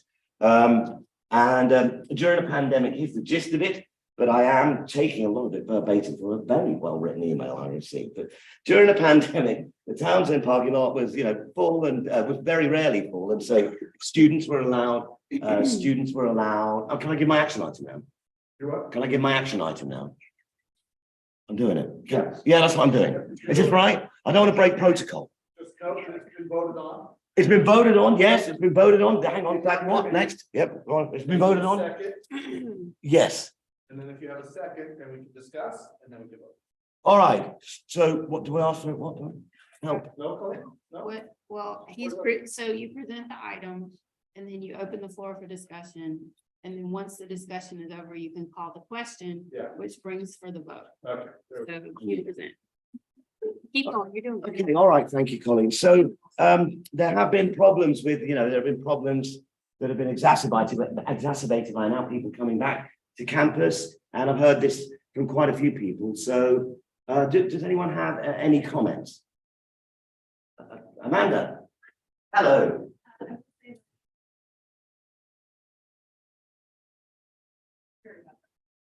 And so this Townsend Center, where this lot used to be one of 2 lots on that side of campus, right? So we have the one that construction is not using. And now I think we have last I can like a dozen reserved faculty spots on this side. The rest are being taken over by the students. The issue with that is that I know there was one coworker whose car was hit by a student who had left. See it. I myself have almost been hit by students driving in this area twice while walking. And mostly, I think the indication, I don't remember us being notified that it was going to be transitioned to an open lot. And so now people were having to adjust their arrival schedules and things like that. And I mean, past 11 o'clock, there are no spots available. And so teaching on that side, there's not as well. And then you have the other parking spaces, which are TLC, which has the same issue. It only has a certain amount of designated parking spots. And I am worried about it being a problem for a couple of faculty that may have mobility issues that are trying to get around. I have heard that too, yes. And you know, our students are trying. So. That- Thank you, Commander. Patrick, you had a comment? Yeah, just while that your committee's attention, I want to also add that my understanding is that the former TLC lot will no longer be referring to be parking lot, but I'm not sure that maybe just hearsay on my side. But that would just be an additional argument for this making the house specific faculty and staff, just so that people who work in these various buildings from the academic quad, they are have a dedicated parking. And I like that. I think that there's part of it is there is a sentiment that would be raising and parking fees for faculty and staff and then not having enough parking. I think that it being seen as a discrepancy or this message. And I personally have caught some of my students just parking in visiting spots anyway. And they don't have impact. They're just seeing open parking as open parking. And so they're taking the spaces that otherwise would be Does anyone else have any comments? Thank you for that, Patrick. Thank you. Yes, no, absolutely not. No, good. So that, next to TLC, there was a lot, given the construction schedule, that's probably now, if it goes back to being a lot, it won't be for a couple of years. Because the next level is, it's just gonna be a site. We can either talk about this issue, or I can just we can just do the total analysis of parking growth. Discuss it, it's up to you on how you want to do it. But because it's just gonna have a domino effect. So we just have to do all of the data anyways. It's up to you on how you want to do it. That will be my response to you is let's go and do it, an analysis, get the data and come back and talk about it, hopefully in a few weeks. Okay. So I think there are places that was, I think, what you're getting at, right? Making sure Yeah, that we just have to based on make sure, places. that's exactly it. We have to make sure that it was counted. Okay, so when I speak to Scott, I'm gonna take care of it. oh, really? Yeah. Oh, that's great. Thank you. They'd probably be more like to listen to you now. It's fantastic. Lynn,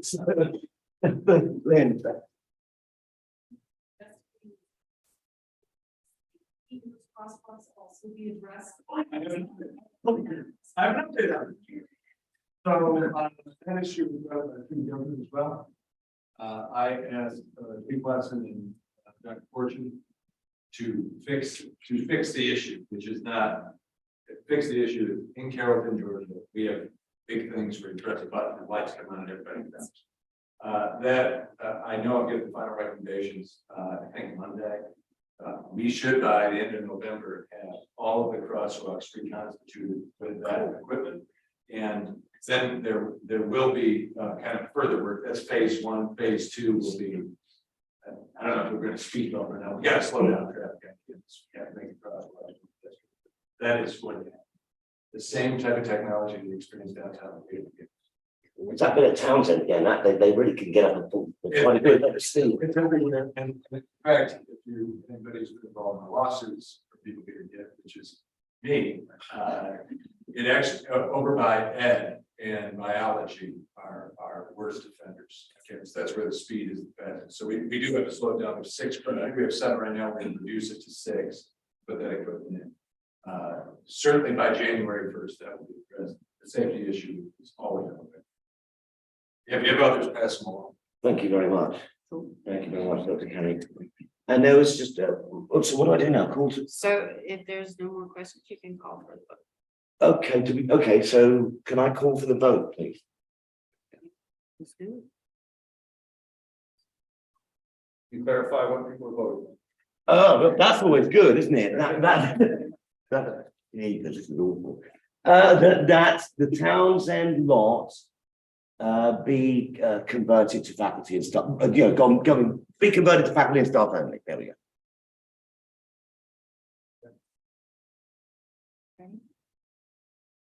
Oh, yeah, all those in favour of that motion, say aye. Raise your hand, sorry, not say aye, it's not a voice vote. Any opposed? Any abstentions? One abstention then, thank you very much. Also, thank you, and just one more thing, Minna Rollins, a fantastic colleague, and I are working on a submission on maybe some changes to parking fees. And I'm going to ask Minna to present that in her. I know I don't want to put her on the thing, but she's been doing great work, and I've just been sort of plodding along next to her. So, all right, is that it? Thank you very much.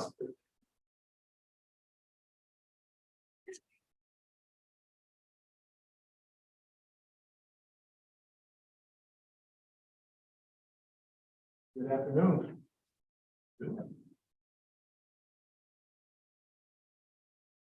GPC has 18 course and program proposals and 11 policy proposals for consideration. First, GPC has voted to approve Physics 5411 Scientific Communication. Do I have a second? You don't need a second. I don't know. Yeah, that was my bad. All right, I'll go back and sit in the rules more sharply. Okay, very good. All right, GPC has voted to approve Physics 5411 Scientific Communication. Scientific communication is cross-listed in physics, chemistry, geography, geology, and biology, and we'll discuss the nature of science, scientific literacy, distinguishing science from pseudoscience, and how to make a persuasive argument regarding a scientific topic. This course is a graduate version of Physics 4411, which was just presented in UGC, and will be part of the accelerated bachelor's to master's program that will allow science majors to graduate and get a master's in applied teaching in approximately 1 year. Any other discussion?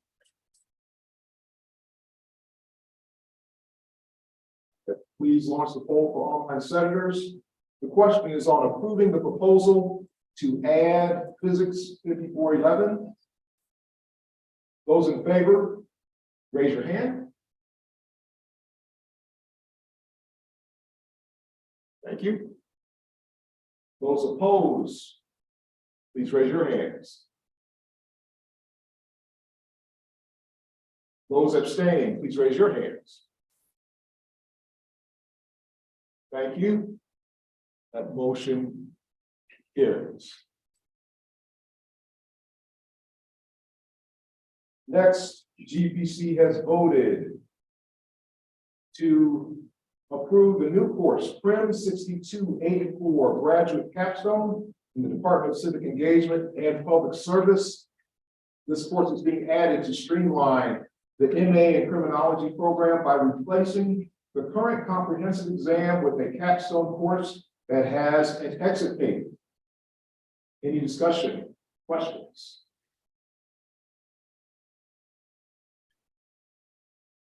All right, please launch the online poll. The question is on approving the proposal to add PRIM 6284. Those in favor, raise your hands.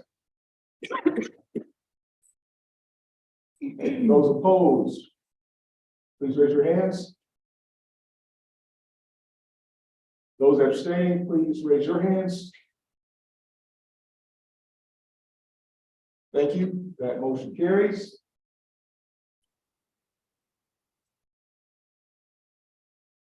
The next proposal, GPC voted to approve a new program request for a Master of Science in Applied Business Analytics. The proposed Master of Science in Applied Business Analytics is designed to combine practical training with problem solving and critical thinking skills using real problems and real data. In doing so, it will prepare students for a job market driven by big data and data analytics, and will include 3 tracks: the healthcare analytics track, sports analytics track, and the data intelligence track. Are there any questions or discussion? Okay, the question is on approving the proposal to add the new Master of Science in Applied Business Analytics. Those in favor, please raise your hands. Thank you. Those opposed, please raise your hands. Thank you. Those abstaining, please raise your hands. Thank you. That motion carries. Next, the GPC voted on the next 6 courses, the next 6 econ courses as a block. These 6 courses are all part of the Master of Science in Applied Business Analytics. We'll take these items as a block. Are there any questions or discussion? Okay. You can launch the poll, and those in favor, please raise your hands. Thank you. Those opposed, please raise your hands. Thank you. Those abstaining, please raise your hands. Thank you. That motion carries regarding the 6 courses that will be added as part of the Applied Business Analytics Master of Science.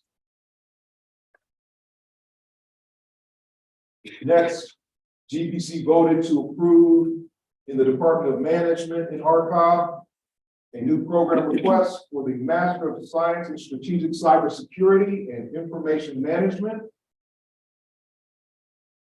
Creating a master's degree in strategic cybersecurity and information management will build upon Archive's management of information systems undergraduate degree and will make a path for employees with no tech background to retool themselves to meet the industry need for cybersecurity professionals. Cybersecurity is a job sector that's experiencing tremendous demand and growth. From May 2021 through May 2022, or through April of 2022, in the US, there were 141,000 employed information security analysts, 180,000 openings for information security analysts with an average salary of $116,000, nearly three times the national average, and an estimated annual talent shortfall of 39,000 information security analysts. In Georgia, there are currently over 25,000 job openings and nearly 36,000 people employed in cybersecurity positions. Any questions or discussion about this proposed master's degree program?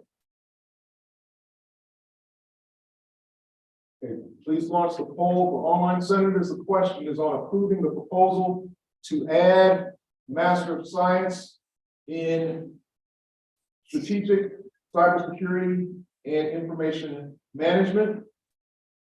Those in favor, please raise your hands. Thank you. Those opposed, please raise your hands. Those abstaining, please raise your hands. Thank you. That motion carries.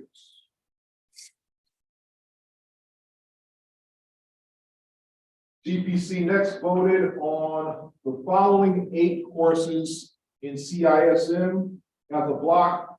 These 8 proposed courses are all part of the proposed Master of Science in Strategic Cybersecurity and Information Management. Are there any questions or discussion about any of these courses?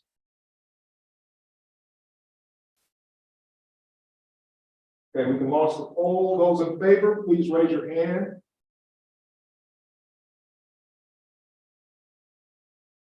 Thank you. Those opposed to this block of 8 courses, please raise your hand. Those abstaining, please raise your hand. Thank you. That motion carries.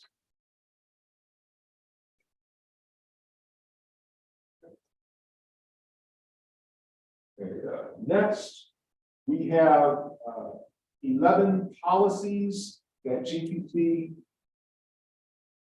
reviewed and approved. First, GPC voted to approve addition of a new Wolf Watch policy to be added to the graduate catalog. The current catalog does not discuss or describe Wolf Watch. Are there any questions about this policy? Okay, we can launch the poll. The question is on approving the proposed new Wolf Watch policy. Those in favor, please raise your hand. Thank you. Those opposed, please raise your hand. Thank you. Those abstaining, please raise your hand. Thank you. That motion carries. Next, GPC voted to approve a new disclaimer policy. This proposed new policy would be at the end of the graduate academic policies to allow the graduate school to waive or modify graduate policies, giving the graduate school flexibility to address situations where rigid application of existing policies would result in unduly onerous results for students. An example might be a situation where strict application of a policy might require a student to be dismissed. In a situation where the program and the graduate school agree that special circumstances would justify waiving or modifying the policy to benefit the student in such unusual or extenuating circumstances, this language would be required for the graduate school to have the flexibility to modify or waive the application of a policy in special circumstances in a way that would benefit the student. Are there any questions or discussion on this policy? Would that be in consultation with the graduate committee? That's part of the advising of the graduate school. Isn't The that advisory committee? Yeah. Typically not. This would be more specific for instances that Patrick just discussed. It would not be done in isolation. Obviously, feedback would be sought or solicited. And in some instances, the way that, I mean, it doesn't say permanently waive or modify. And some instances also trying to address when a program may unintentionally provide a hardship for a student or something of that nature. I can think of two situations right now, actually, where this would be a benefit to be able to have. So maybe also for clarification there, because when it says the foregoing, it refers to general academic policy. So then the college or unit specific or department specific programs, would they be excluded from that possibility of waiving policies, or is that more an umbrella application? I don't know if I'm explaining this correctly. I think if I understand you correctly, so it's more of the university policies as a whole in terms of graduate education. There are some, like, so today when I was in CACSI's meeting, the conversation came up about C's not applying for credit. And that wasn't the intended outcome that the way the policy is described. So there's a situation with a couple of students that we're trying to work through. So in consultation, in that instance, we would be working with individual programs for colleges and whatnot. This isn't a way to get the graduate school to be able to do whatever or however they want. It's, you know, I'm certainly accountable to the provost and trying just to be able to do things where we're able to help students in very extraordinary circumstances. Right now, we don't have that ability to do it, especially from a SACS perspective.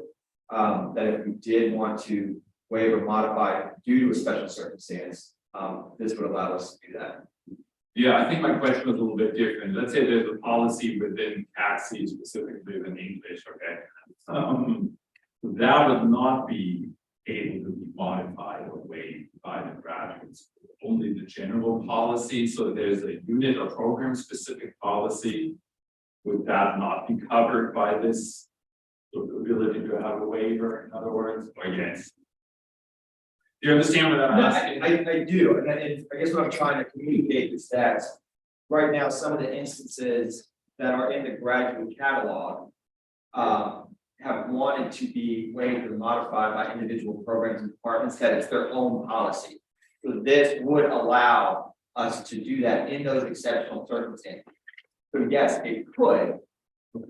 But it's, again, it's not gonna be me coming down and saying, oh, the student's unhappy with the result, you know.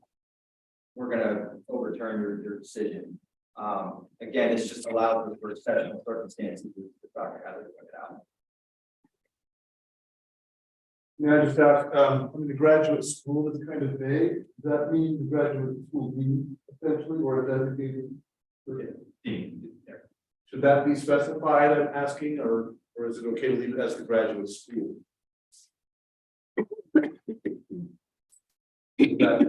That entity actually makes decisions, I think probably only graduate school dean makes decisions. If I can chime in, I think to make it clear that it is a specific person or a designee is the one that does that. Yeah.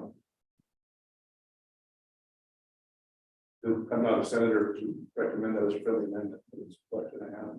Oh, okay, yes. I would like to recommend a friendly amendment that it be changed to be graduate dean or appropriate designee or some appropriate. Is there a second? Vote on the argument. Okay. All in favor? So just for purposes of the minutes, what would you like the wording to be specifically? So the graduate school or a designee may School dean dean or or designee. Okay, that way would work. And I suppose change gets there. Yeah. all right, so. Yeah.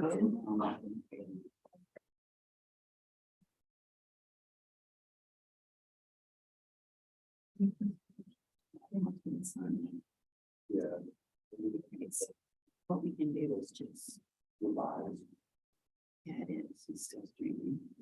It's here in the meeting. I think that's the stream. Yeah, it's still a screen share, it's a little bit. So what we need to do is add a new poll, so you'll need to log in. Here, so that we can go, oh wait, no, I'm an alternate host.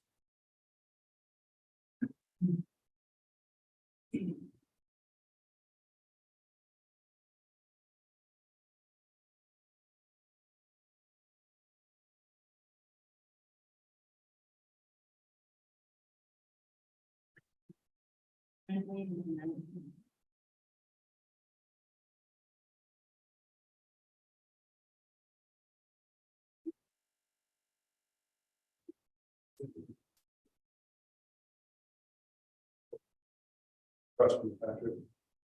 Yes.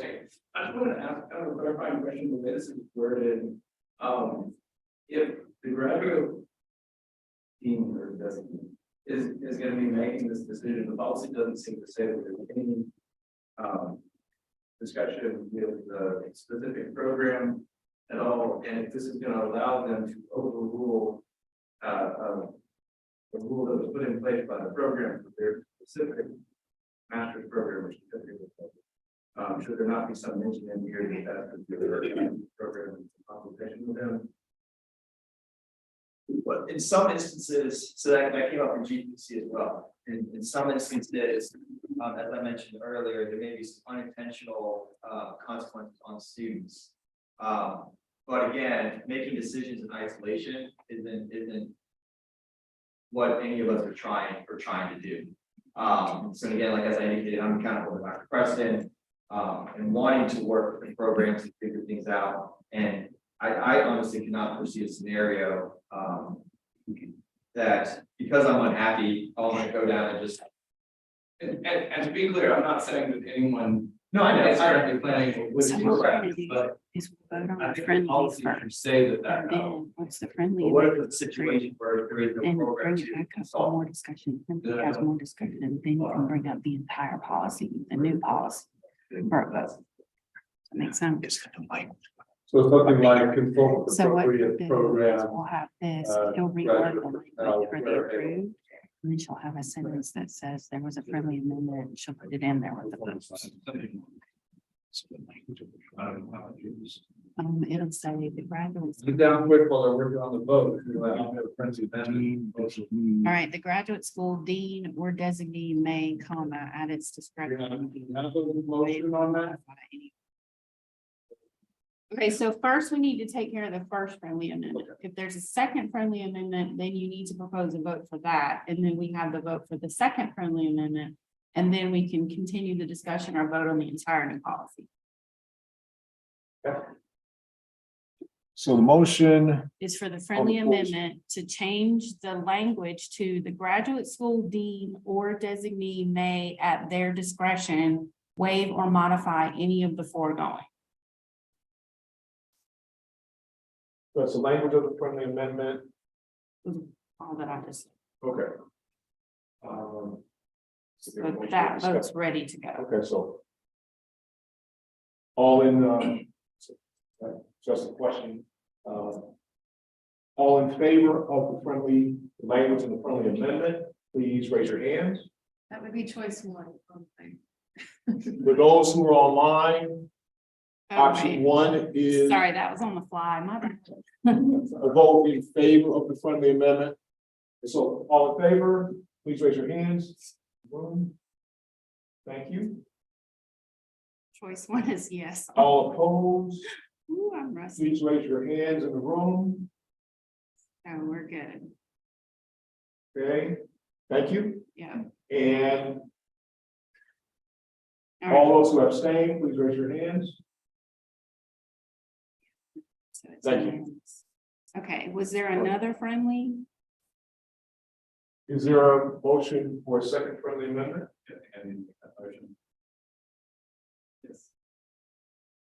Yes. Okay, what was Is the that language? second friendly amendment? Who's involved? To kind of the decisions made by the graduate community in consultation with the appropriate program. Decisions will be made with. So it would be the graduate school dean or designee may, comma, at their discretion, comma, waive or modify any of the foregoing in consultation with the Appropriate program. When after appropriate program.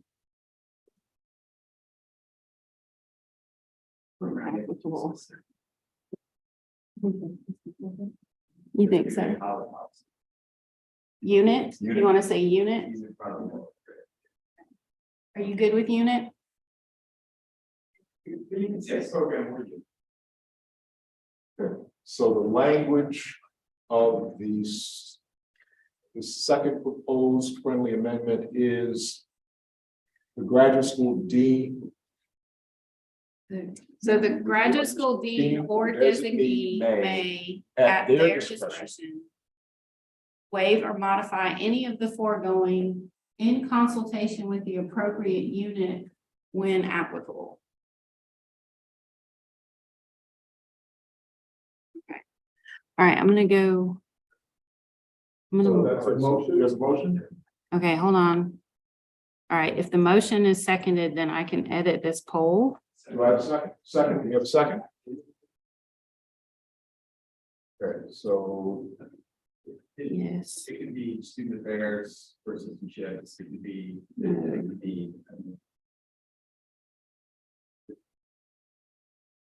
any other discussion? We noted the second, right?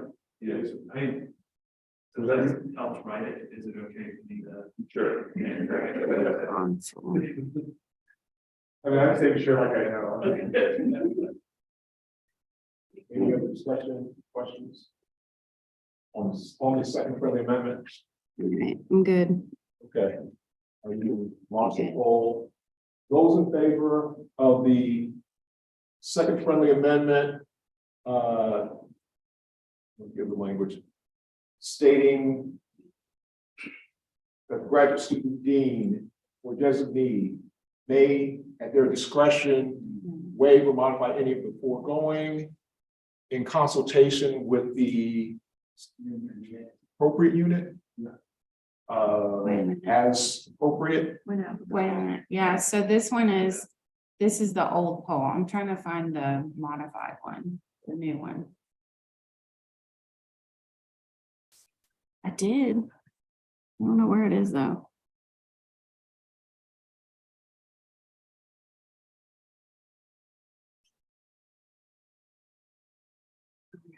Hold on, sorry.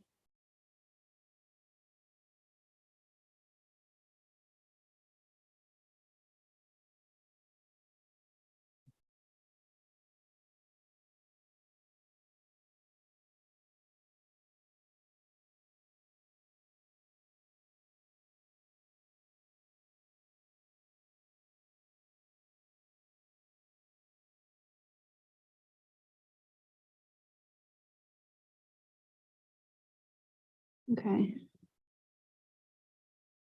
All right, let me see if it'll come up now. Here it is. Okay, now we're gonna relaunch. Ready? All right. Okay, here's a new one.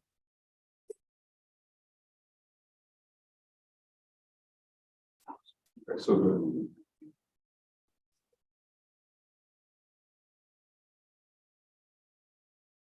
All right, so the question is, do you approve the friendly amendment to GPC policy regarding the GPC disclaimer policy, adding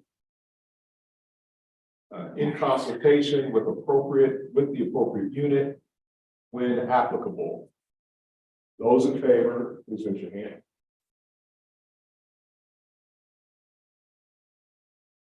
Thank you. Those opposed, please raise your hand. Thank you. Those who abstain, please raise your hand. Thank you. Okay. All right, now if there's more discussion, then you can have more discussion. Okay, so that second friendly amendment carries. Is there more discussion about the overall policy? So I modified the whole for the whole modified thing. Okay. That should be more eloquently said than that, but. So the vote is now regarding the GPC disclaimer policy as revised after the two friendly amendments. So what this will read is the graduate school dean or designee may, comma, at their discretion, comma, waive or modify any of the foregoing in consultation with the appropriate unit when applicable. We didn't include. Yeah. We just said. We're ready for a vote when you are. Any other discussion or questions? Okay. Question is on approving the disclaimer policy proposal as modified by the two friendly amendments. Those in favor, please raise your hands. Thank you. Those opposed, please raise your hand. Thank you. Those abstaining, please raise your hand. We're good. Oh, wait, we have two extensions. Oh, thank you. 3 extensions. Oh, okay, we're good. Nothing on one. There was an opposition previously. About part-time personnel. Yeah, because the language now has changed, so this is the new vote, so I'll show you. All right, so this one is good. You can move on to the next. That motion. Yeah, so this has passed with the modified language, so now we'll move to your next amendment. Or modification, which is the course repeat policy. All right, so all right, thank you. The modified disclaimer policy carries. Next, GPC voted to approve a modification to the course repeat policy. The current policy requires all courses taken to be counted in the GPA, even if the student fails a course and retakes it to earn an A. The proposed modified policy would allow a course retake resulting in a higher grade to replace a lower previous grade in the same course.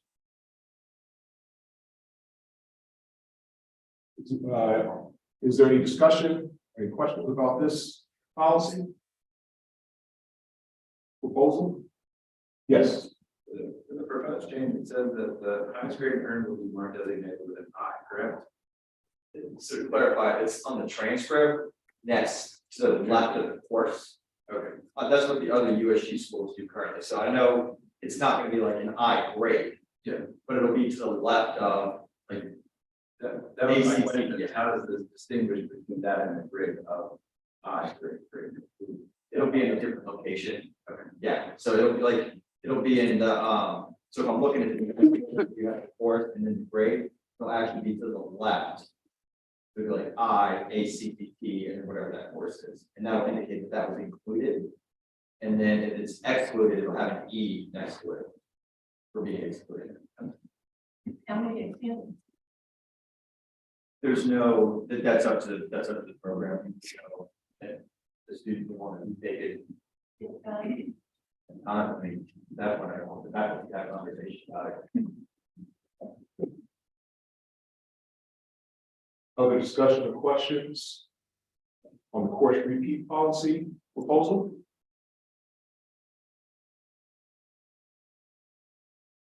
Okay. We can launch the poll. The question is on approving the proposal to modify the course repeat policy. Those in favor, please raise your hand.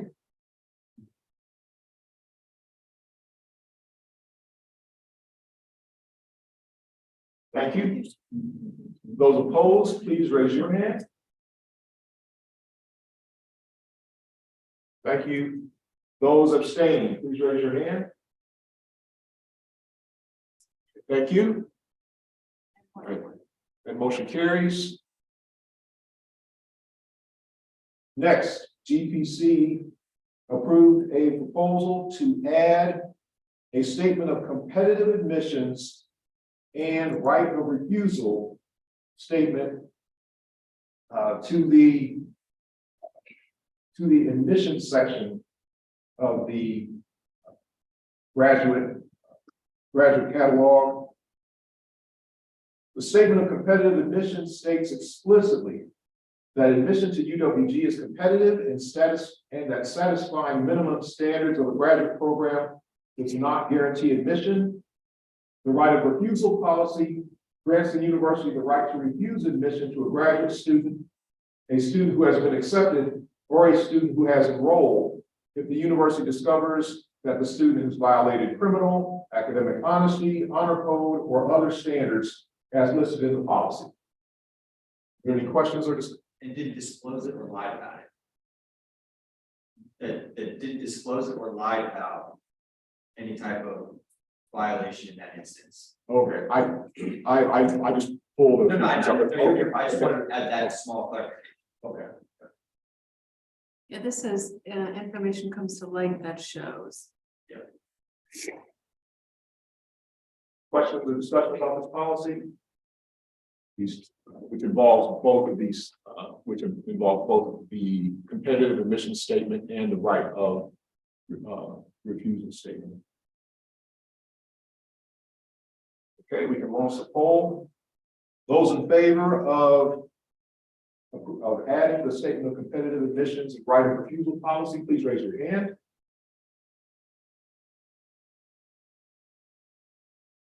Thank you. Those opposed, please raise your hand. Thank you. Those abstaining, please raise your hand. Okay, thank you. That motion carries. Next, GPC has voted to approve modification of the reinstatement procedures in the graduate catalog.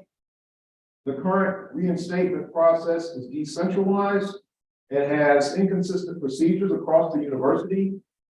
The proposed new policy centralizes the submission procedure, requiring all requests for reinstatement to be submitted to the graduate school using a single request for reinstatement form.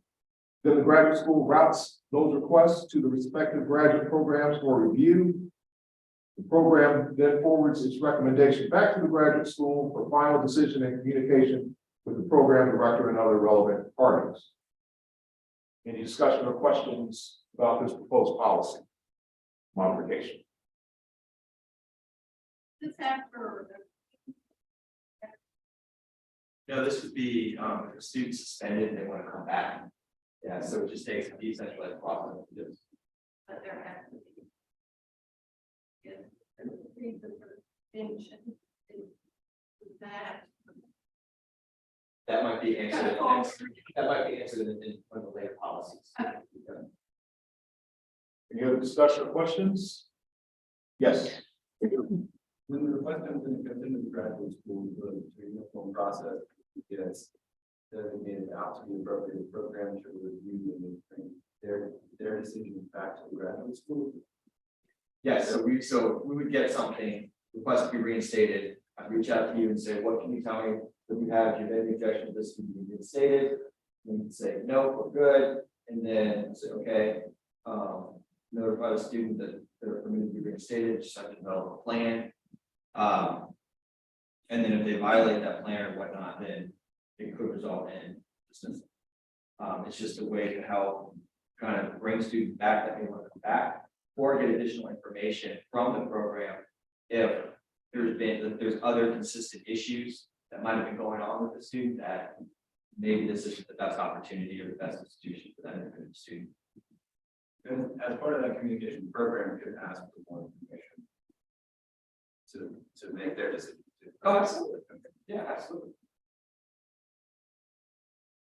Other questions of this? Oh, yes. Perhaps a friendly amendment. I have a question about the word sit out. If that maybe that could be clarified. Like the student might not be matriculated at UWG for at least one semester, something like that. I mean, I just don't know if there would be any confusion about like sticking. So is there a motion for friendly amendment to modify this language? I'm sorry, I believe he's gonna say something. I said be out instead of sit out. Now, not matriculated, correct? Well, no, the student would be out a semester. Not enrolled in courses for a semester? I think the clarification is what out means. May not be enrolled in courses for a semester. I guess that with graduate schools, there are other ways to be engaged.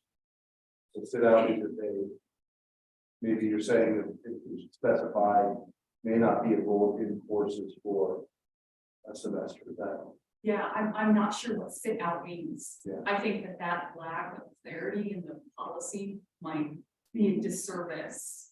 Yeah. Around. Maybe student must wait one semester.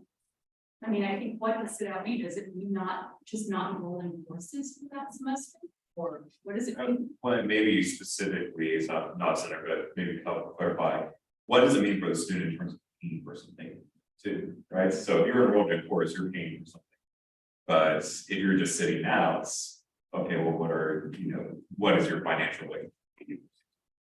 That's something that needs to be clarified here. Yeah, are they still an admitted student? Well, technically, they are for 3 semesters. 3 semesters. Okay. So yeah, I agree with both of you. Yeah, clarification in terms of that helps them understand financially and otherwise and course wise, what sit out exactly. We'll need for the So we must not be enrolled for at least 1 semester. Good. Got a motion to amend the language. This policy. But we need to get clear on what the language would be, so do we have anyone suggesting that it may not be enrolled in courses for 1 semester?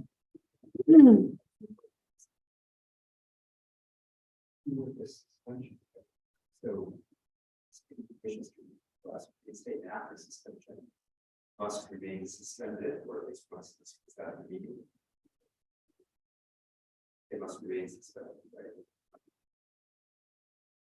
beyond the suspension already stated suspension. That's what I was just actually indicated, I was wondering, who wishes to request a reinstatement after suspension period.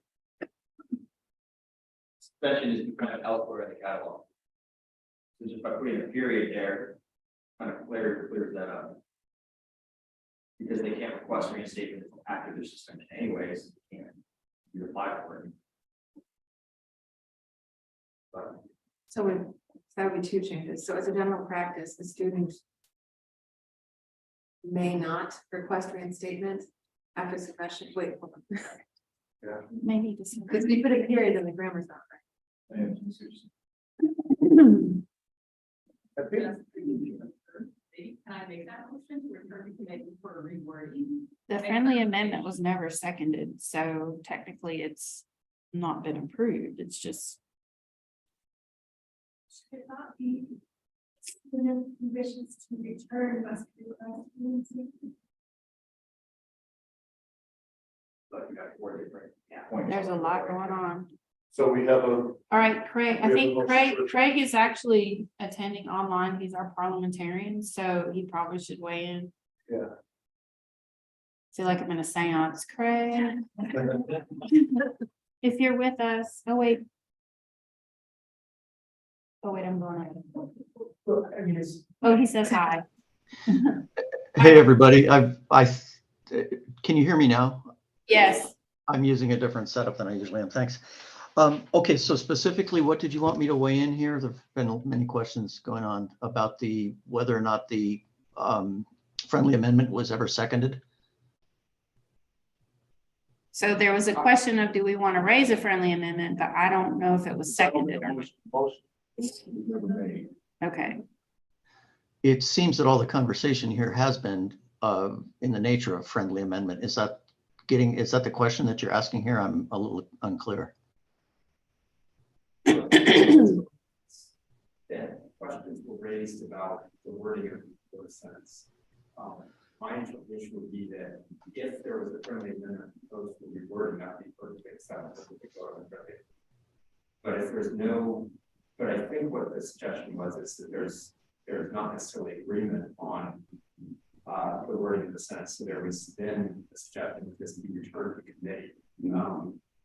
Probably. I mean, I guess there are two ways to address that. One, I guess you got to move to return to the committee, but you could also just call it amendment. And if it fails, then you go back to, I guess, I assume those are two ways to deal with it, right? Yeah, I think that's right. And the other thing would be just to refer it back so that it could be presented again at the next faculty senate meeting. If everyone feels that there is that much differing opinions as to the meaning of the proposed amended wording. So in other words, the GPC chair could decide to withdraw. Right. Yeah, sorry, I'm having a little bit of trouble hearing. There's kind of just bouncing around in that big room. What was that?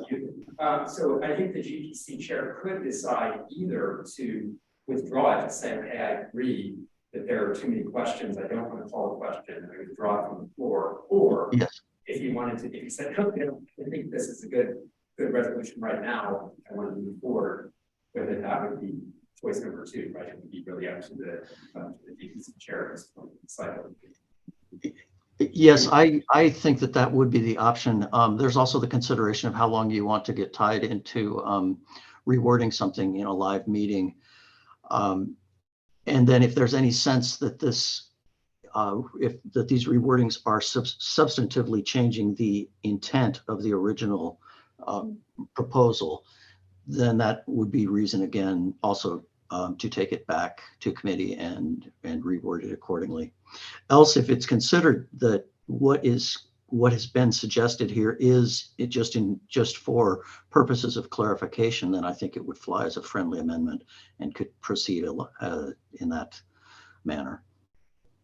Well, let's just, we don't have a lot of time, so let's make sure our discussion is at an end. And then if there is a motion to be made, it can be made. If not, then we vote as is. And then if it's not approved, it goes back to committee. That sounds right to me.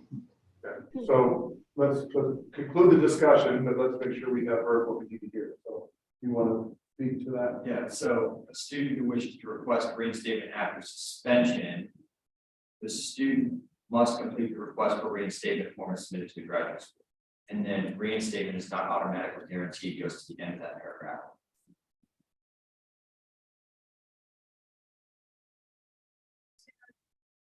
As a general practice, a student who wishes to request reinstatement after suspension must complete the request for reinstatement form and submit it to the graduate school.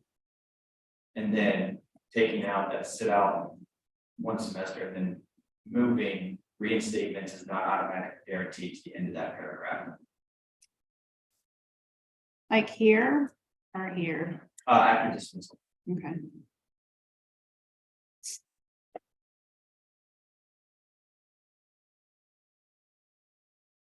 Everyone follow that? Enough to decide what we want to do. Can you repeat one more time what you want at the end? Is that the reinstatement is not automatic or guaranteed? Right, so after suspension, there would be a comma. And then it would go to the student must complete. You don't need to student. Yeah, just Okay, leave it as so- was. After suspension must complete. A student, okay, must complete, so you would delete this. And then you would delete this, and then this sentence here is gonna go here. Correct. And there's a way that we can work all this in. So what we need to do is somebody needs to propose the friendly. Someone like to propose a friendly amendment to make the motion. Second. Okay, second. You have a second. All right. And the amendment. So this, GBC policy So- regarding, The chat is not relevant at the moment. okay, but if we move that that whole chunk after dismissal, then does this policy start? The form will be routed, or does the form move down to? I'm just wondering where the policy starts. It still says that in general practice. The general practice. That would still be the beginning. General practice, a student who wishes to request a reinstatement after suspension must sit out and no. Don't do that. Correction. After suspension, must complete the request for reinstatement form and submit it to the graduate school. Second line. Correct. and then this, And this stays at the. That. That goes that down. goes down here There. after dismissal.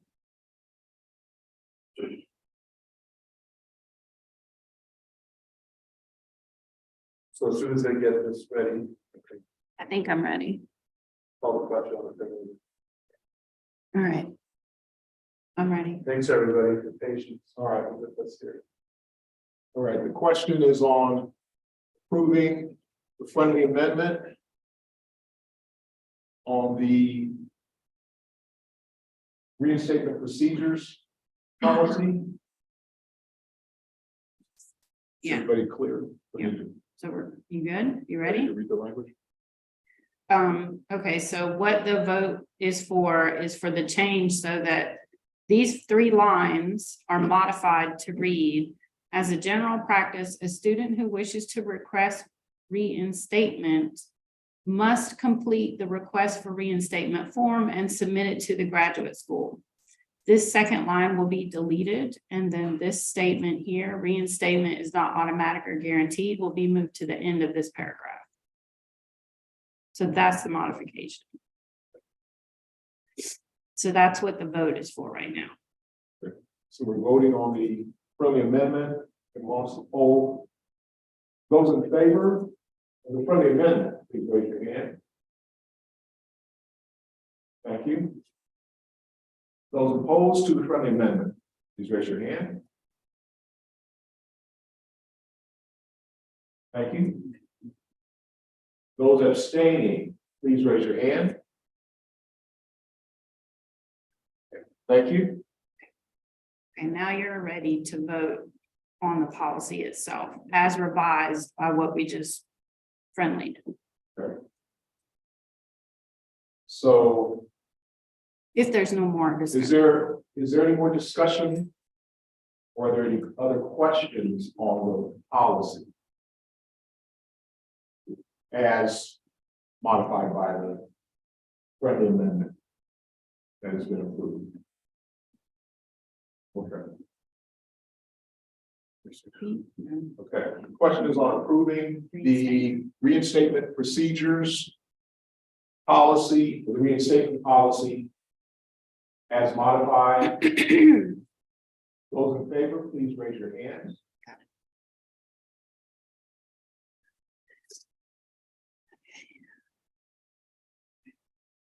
Thank you.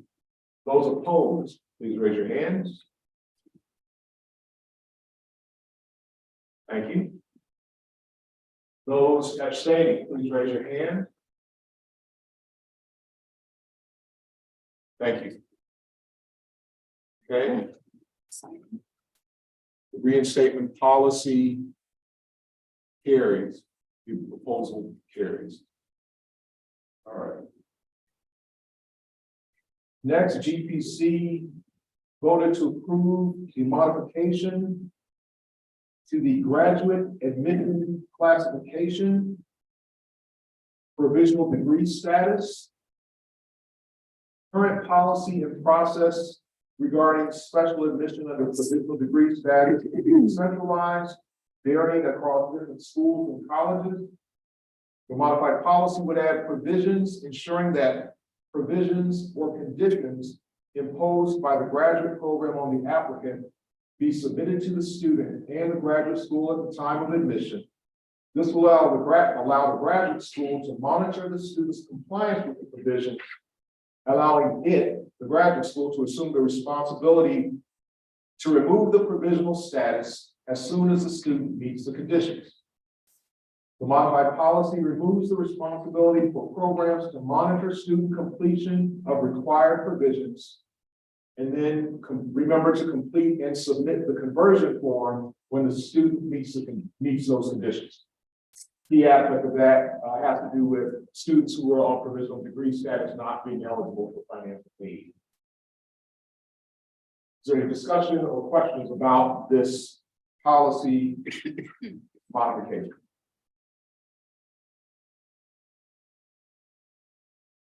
Hearing none.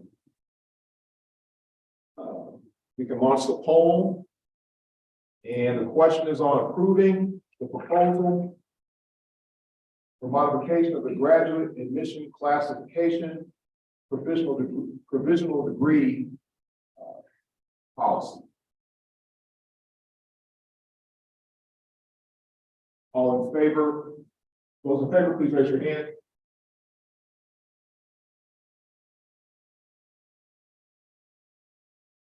Thank you. Those opposed, please raise your hand. Thank you. Those abstaining, please raise your hand. Thank you. This motion carries.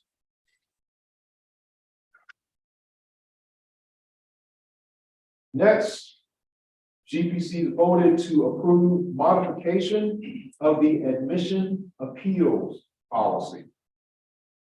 Currently, colleges and schools have separate and distinct admissions appeals policies. Currently, denied applicants submit their admission appeals directly to the individual college or school that houses the program that denied admission. And the current policy includes no official role for the graduate school in the admission appeals process. Under the proposed policy, admission appeals would be handled with a more consistent, standardized process coordinated through graduate school. This includes having a standard process for graduate admissions appeals posted on the graduate school website. The new policy also would distinguish between appeals based on claims of impermissible discrimination, which would be submitted to the Office of Equal Opportunity in Title IX, in contrast to appeals based on other factors, which would be submitted to the Dean of the graduate school. The new policy provides procedures for submission of all admission appeals to graduate school and specifies that the graduate school will identify an appropriate process for reviewing the appeal. The graduate school will collect relevant evidence relevant to the appeal and will impanel a group of graduate faculty members to review the appeal and make a recommendation to the dean of the graduate school. Is there any discussion or questions about the proposed modification to the admission appeals policy?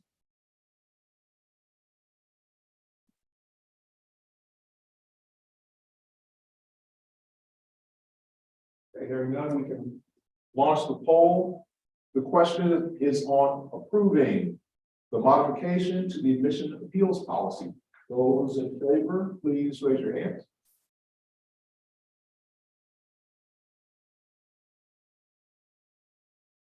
Thank you. Those opposed, please raise your hand. Thank you. Those abstaining, please raise your hand. Thank you. The motion carries. Next, GPC voted to approve modification of the transfer credit policy. The current policy limits transfer credit to a maximum of 6 semester credit hours, subject to a designated set of conditions, such as only grades of B or better can be accepted. The proposed policy would permit acceptance of transfer credit up to 25% of the total semester hours required for the UWG graduate degree. Is there any discussion or are there any questions about the proposed modification to the transfer credit policy? The need for this, when we're trying to grow our undergraduate program, why would we up the amount of credits coming in?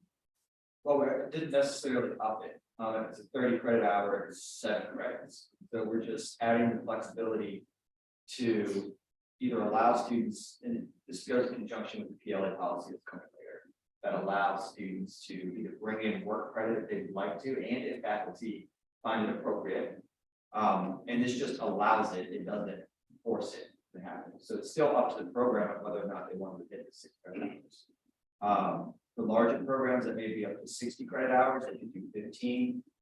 So if somebody started a doctorate program and they had 9 credit hours and then they wanted to come here, they could do that. Now, if they had 12 and they wanted to come here, they could do that now. So it actually makes it more flexible for us to recruit more students that might be happy elsewhere. That if they've taken 2 semesters of coursework and they're like, well, I'm not going to leave because I'm already invested somewhere else. Now it kind of allows them to do that. This is the standard in other. It is. Any other questions or discussion? Okay, hearing none, we can launch the poll. Those in favor of approving the modification to the transfer credit policy, please raise your hand.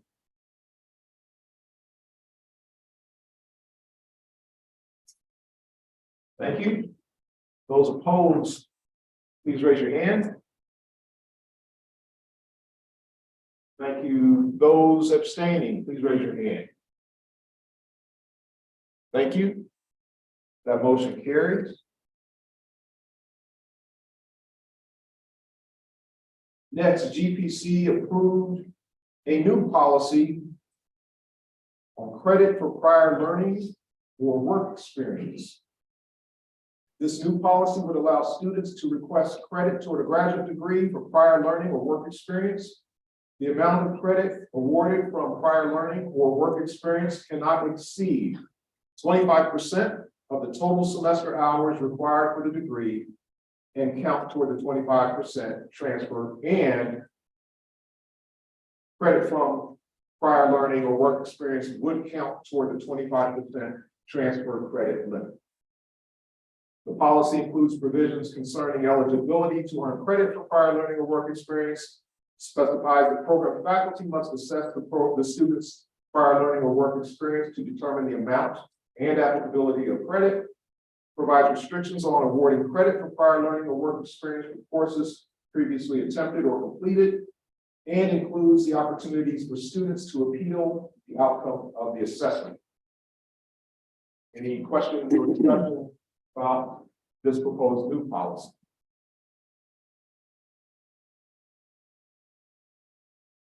Okay, hearing none, we can launch the poll.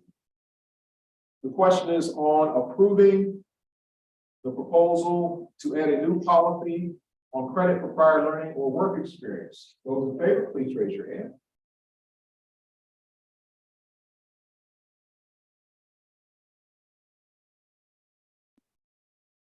Thank you. Those opposed, please raise your hand. Those abstaining, please raise your hand. Thank you. That motion carries. Next, GPC voted to approve a new residency requirement policy. The new policy would require students to complete 75% of total semester credit hours required for the degree within their graduate program through instruction offered by UWG. The policy specifies the type of credits that do not count as instruction offered by UWG, such as prior learning assessment and coursework transferred from other institutions. Any questions or discussions about this proposed new policy?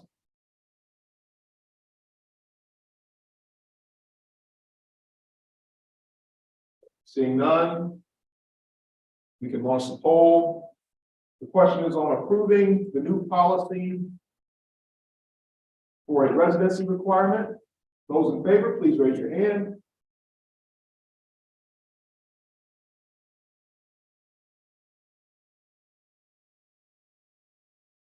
Those opposed, thank you. Those opposed, please raise your hand. Those abstaining, please raise your hand. Thank you. That motion carries.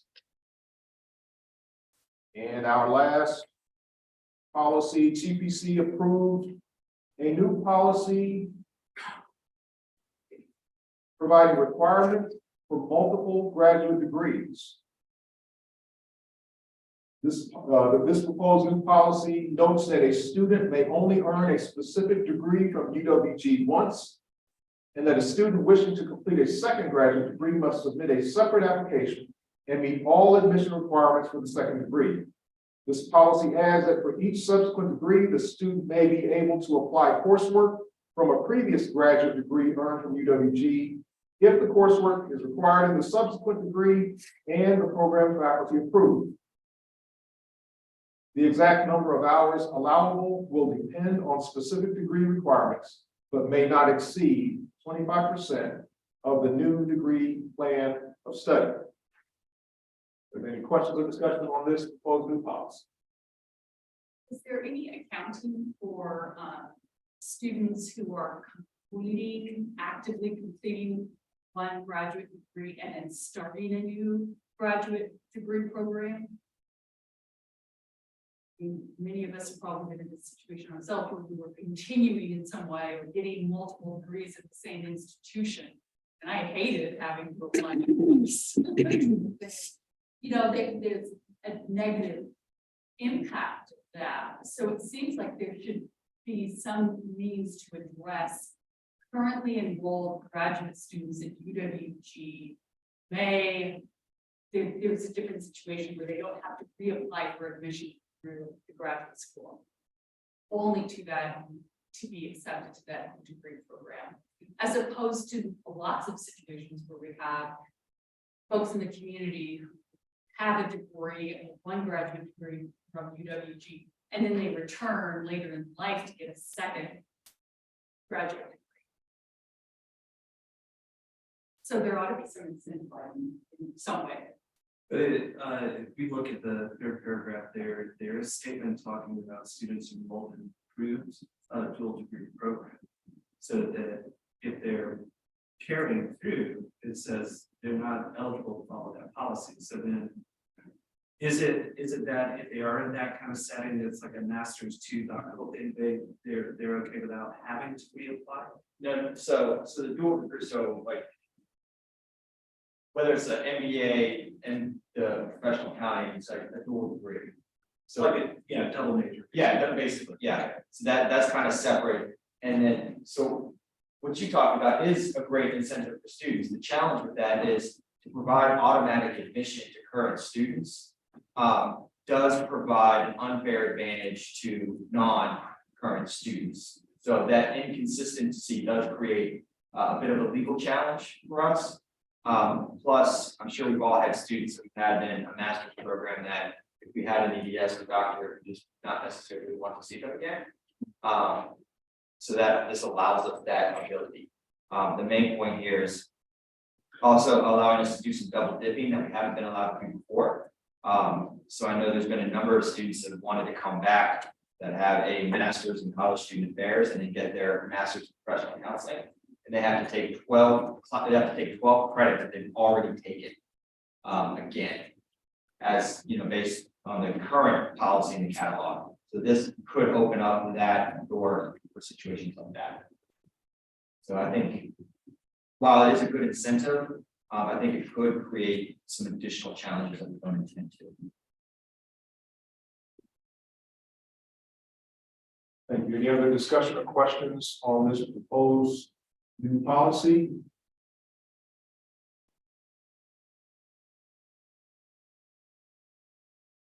Seeing none, we can launch the poll. The question is on approving the new policy on requirements for multiple graduate degrees. Those in favor, please raise your hand.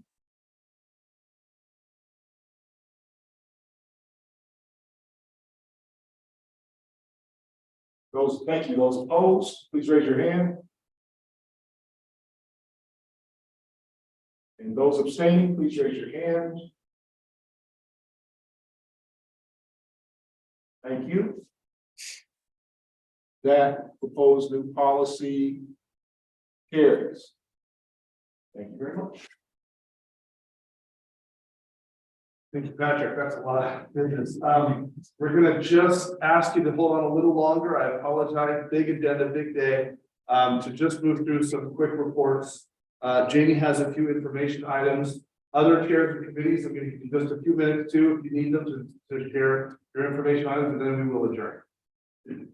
Go ahead, Jamie, if you're available. So we looked at 4 different information items that I wanted to bring to Faculty Senate. The first one is the idea around the attendance of proxy senators at Faculty Senate meetings. The committee has decided not to move forward with this rule update at this time. So this is not something that we're going to currently work on. The second item that we have is there in policy stats, there was 3 policies around promotion and tenure and 1 around faculty evaluation that were individual links. Now, these are also already in the faculty handbook, which is housed in policy stats, but these were additional links that kind of created a duplication of the policies. And so we voted to decommission those 3 independent links because they're already housed in the Faculty Senate handbook, which is housed in policy stats. The third thing that we looked at was also we had a faculty member who raised concerns about policy reviews that were happening during June and July because a lot of faculty are not on contract or not working during the summer. And so we are currently working with the University Council on what we can look for as a remedy for this issue. But I did also want to let you know that we were informed in our meeting from the University Council that if there is ever a policy that is put out, yes, there's a 14-day window, but those policies can be revisited at any time. So if someone brings a valid concern or comment is raised about a policy that maybe you didn't see it in the summer, but you see it now, that you're back in during August, they will pull that policy and revisit it. So I just wanted to let everyone be aware that that is something that you can do And also we're looking at some things that we could possibly do to kind of help this issue of policies being put out that affect faculty during June and July. And then the last information item I have is that Amanda Shoemake will serve as the chair of Rules Committee for the 23-24 academic year. Thank you. Thank you. Any questions for Jamie? Okay, any other chairs who want to speak? Senate group?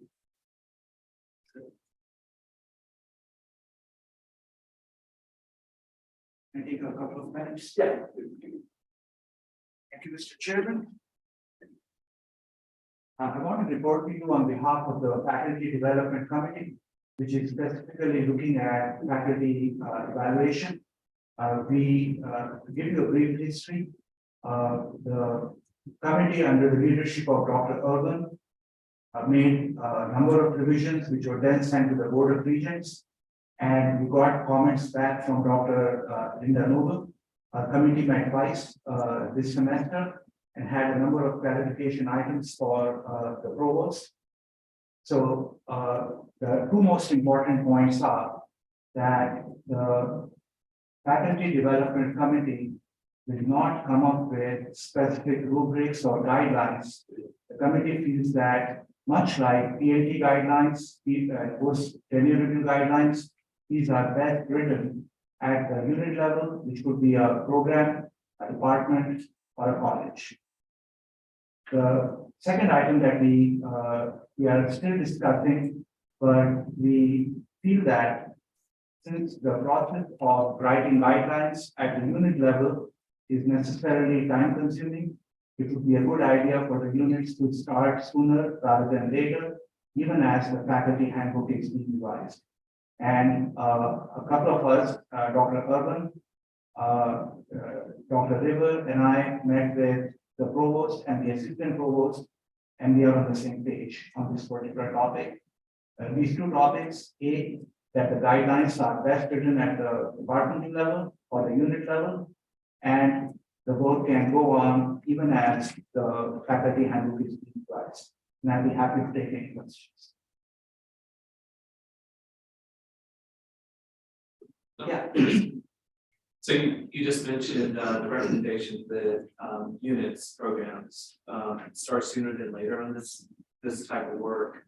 How will that recommendation make it to the units, say like to each of the colleges, to be distributed down to programs so that they're encouraged to start sooner than later? That work. Is there a discussion about a way to disseminate that information? There are several possibilities. I think we could in the next newsletter that we write, the committee, I could go ahead and say that the committee is discussing this and this is a set of guidelines, or I could ask the chair of the faculty senate to do it and we can discuss this, but one of these two mechanisms. And so I think that is probably the most straightforward for me to come up with a short paragraph in the next newsletter. That'd be awesome. Thanks. That'd be great. And one final comment along these lines, Jeff and I was being so formal, Jeff and I had a discussion, and we feel that there are, let's say, 30 units on campus that might be writing some guidelines. It would be a good idea for some information sharing to go on, and that would probably go on at the level of a committee, or there could be other mechanisms, because some programs are ahead of other programs in terms of development and practice. Thank you. Yes, ma'am. Yes. Will the FTC be encouraging the provost or academic affairs to issue some sort of timeline of implementation for revisions to the faculty handbook, or even where people are in their motion and figure cycle? Dr. Preston made a couple of comments in our meeting. One was that there will be some flexibility in how the guidelines are implemented.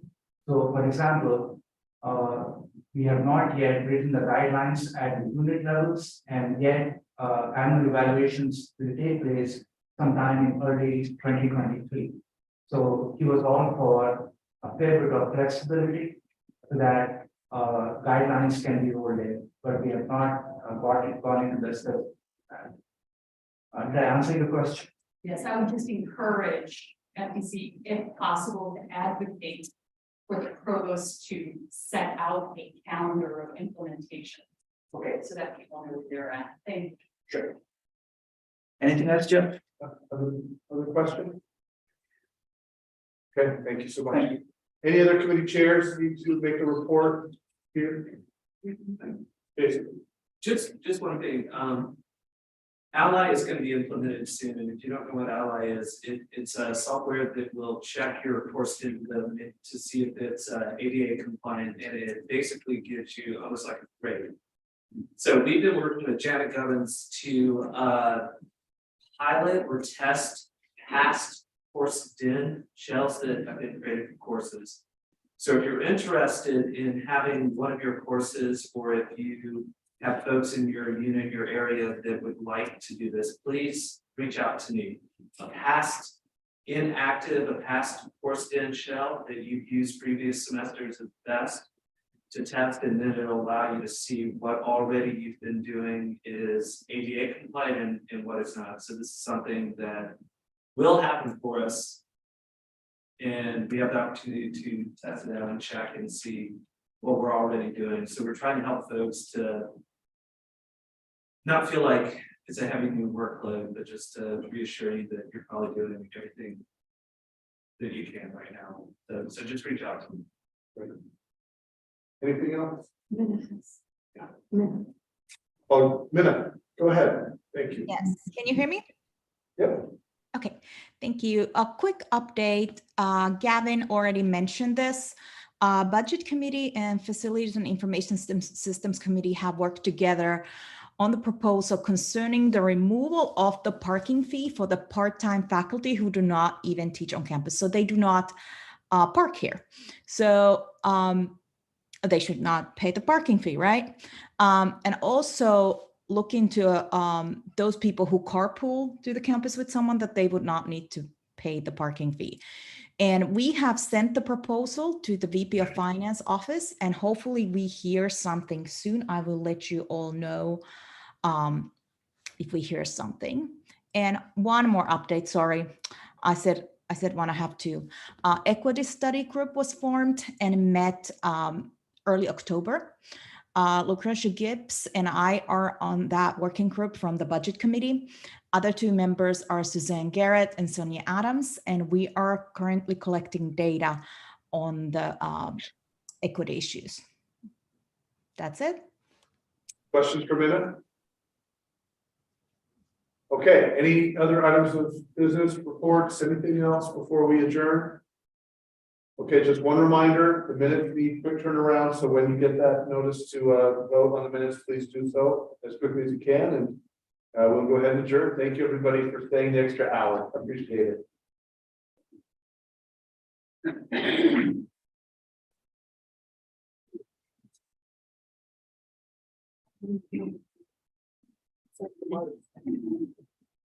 Yes. So it's super easy, you just, change it. But if you want to